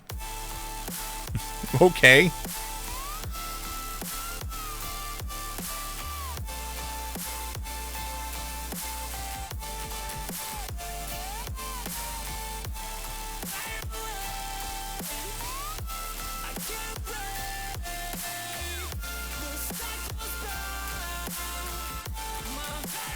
Never. This issue and issues like RTT Free Stutter have been in there since last summer's update, and they can't fix it.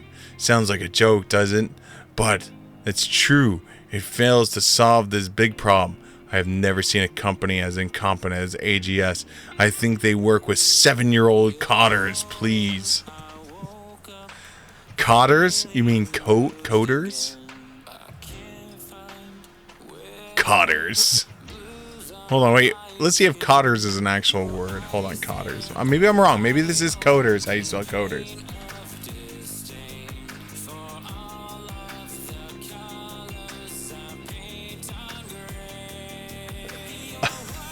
So, according to Wikipedia,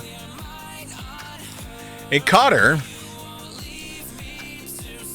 is a noun. It's obsolete currently, and it was used in the 16th century, and it's a saddler or a leather worker. It's currently used as a gatherer of cods or peas. So, I think they work with a group of 7-year-old codders.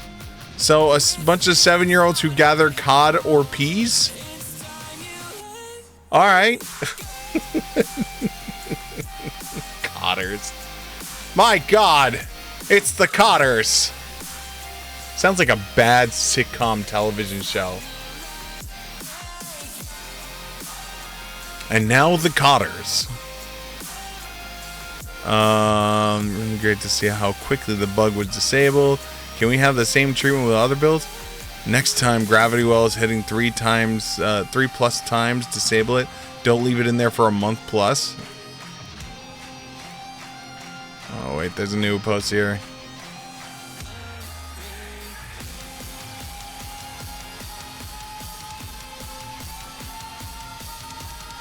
Wait, what is this? That's because they all quit a few months in after their garbage PvP balancing, lag during wars, terrible faction quests, and no world PvP. It's easier for them to make PvE at this point since PvP requires constant balancing. Them focusing more on PvE is why there aren't more PvPers. You got it backwards. Wow.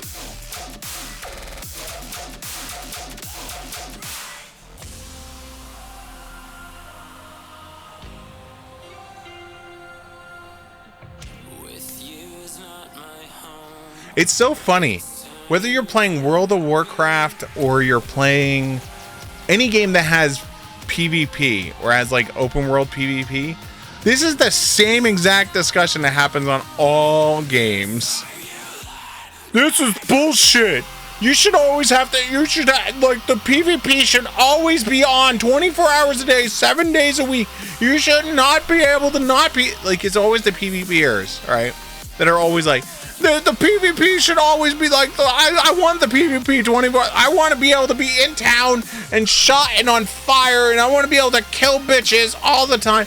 And that's the same player that, like, wants to, like, hide in some bush, on some cliff, on some thing, and literally just, like, they'll be the musket player they hate that sits in a bush somewheres in town and shooting people, like, going, that guy's killed another one, and then when the guy respawns and he shoots him and goes, I did it again, or like in World of Warcraft, the rogue that just sits on the body, you know, like the level 60 rogue that would sit at the, like sit on the border of the PvP land, and so the second the level 15 would cross over to follow the quest and keep leveling, second he crossed the road, the rogue would just stab him and kill him and then walk away and then stand there, and when the person would run back to their body and resurrect, the guy would then stab him again. You know, true fun gaming experience.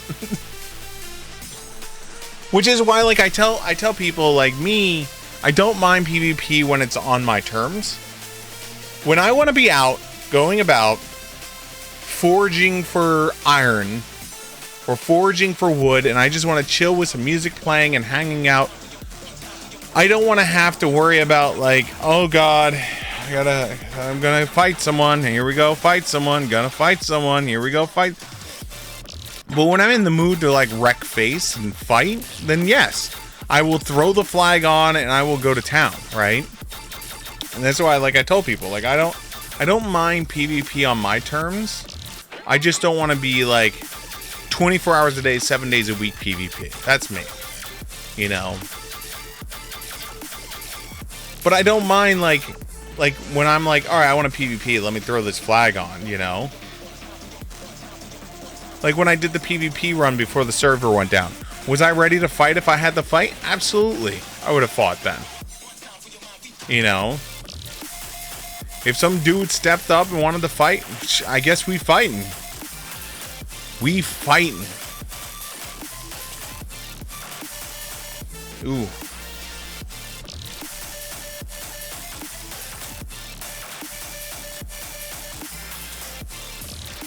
Give me 1 second, guys. I gotta take this phone call.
All right, guys, I have to bolt for now. Unfortunately, I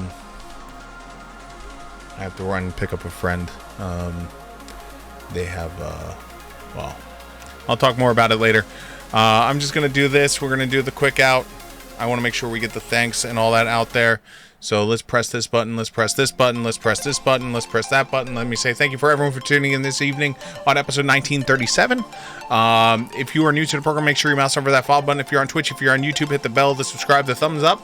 Also, I want to say thank you to Pro Zero Locuzian and we never even figured out how to say your name. Hold on, let me put your name through the text to speech. Text to speech. Hold on. I will make sure we say thank you to you also. Name that I can't say.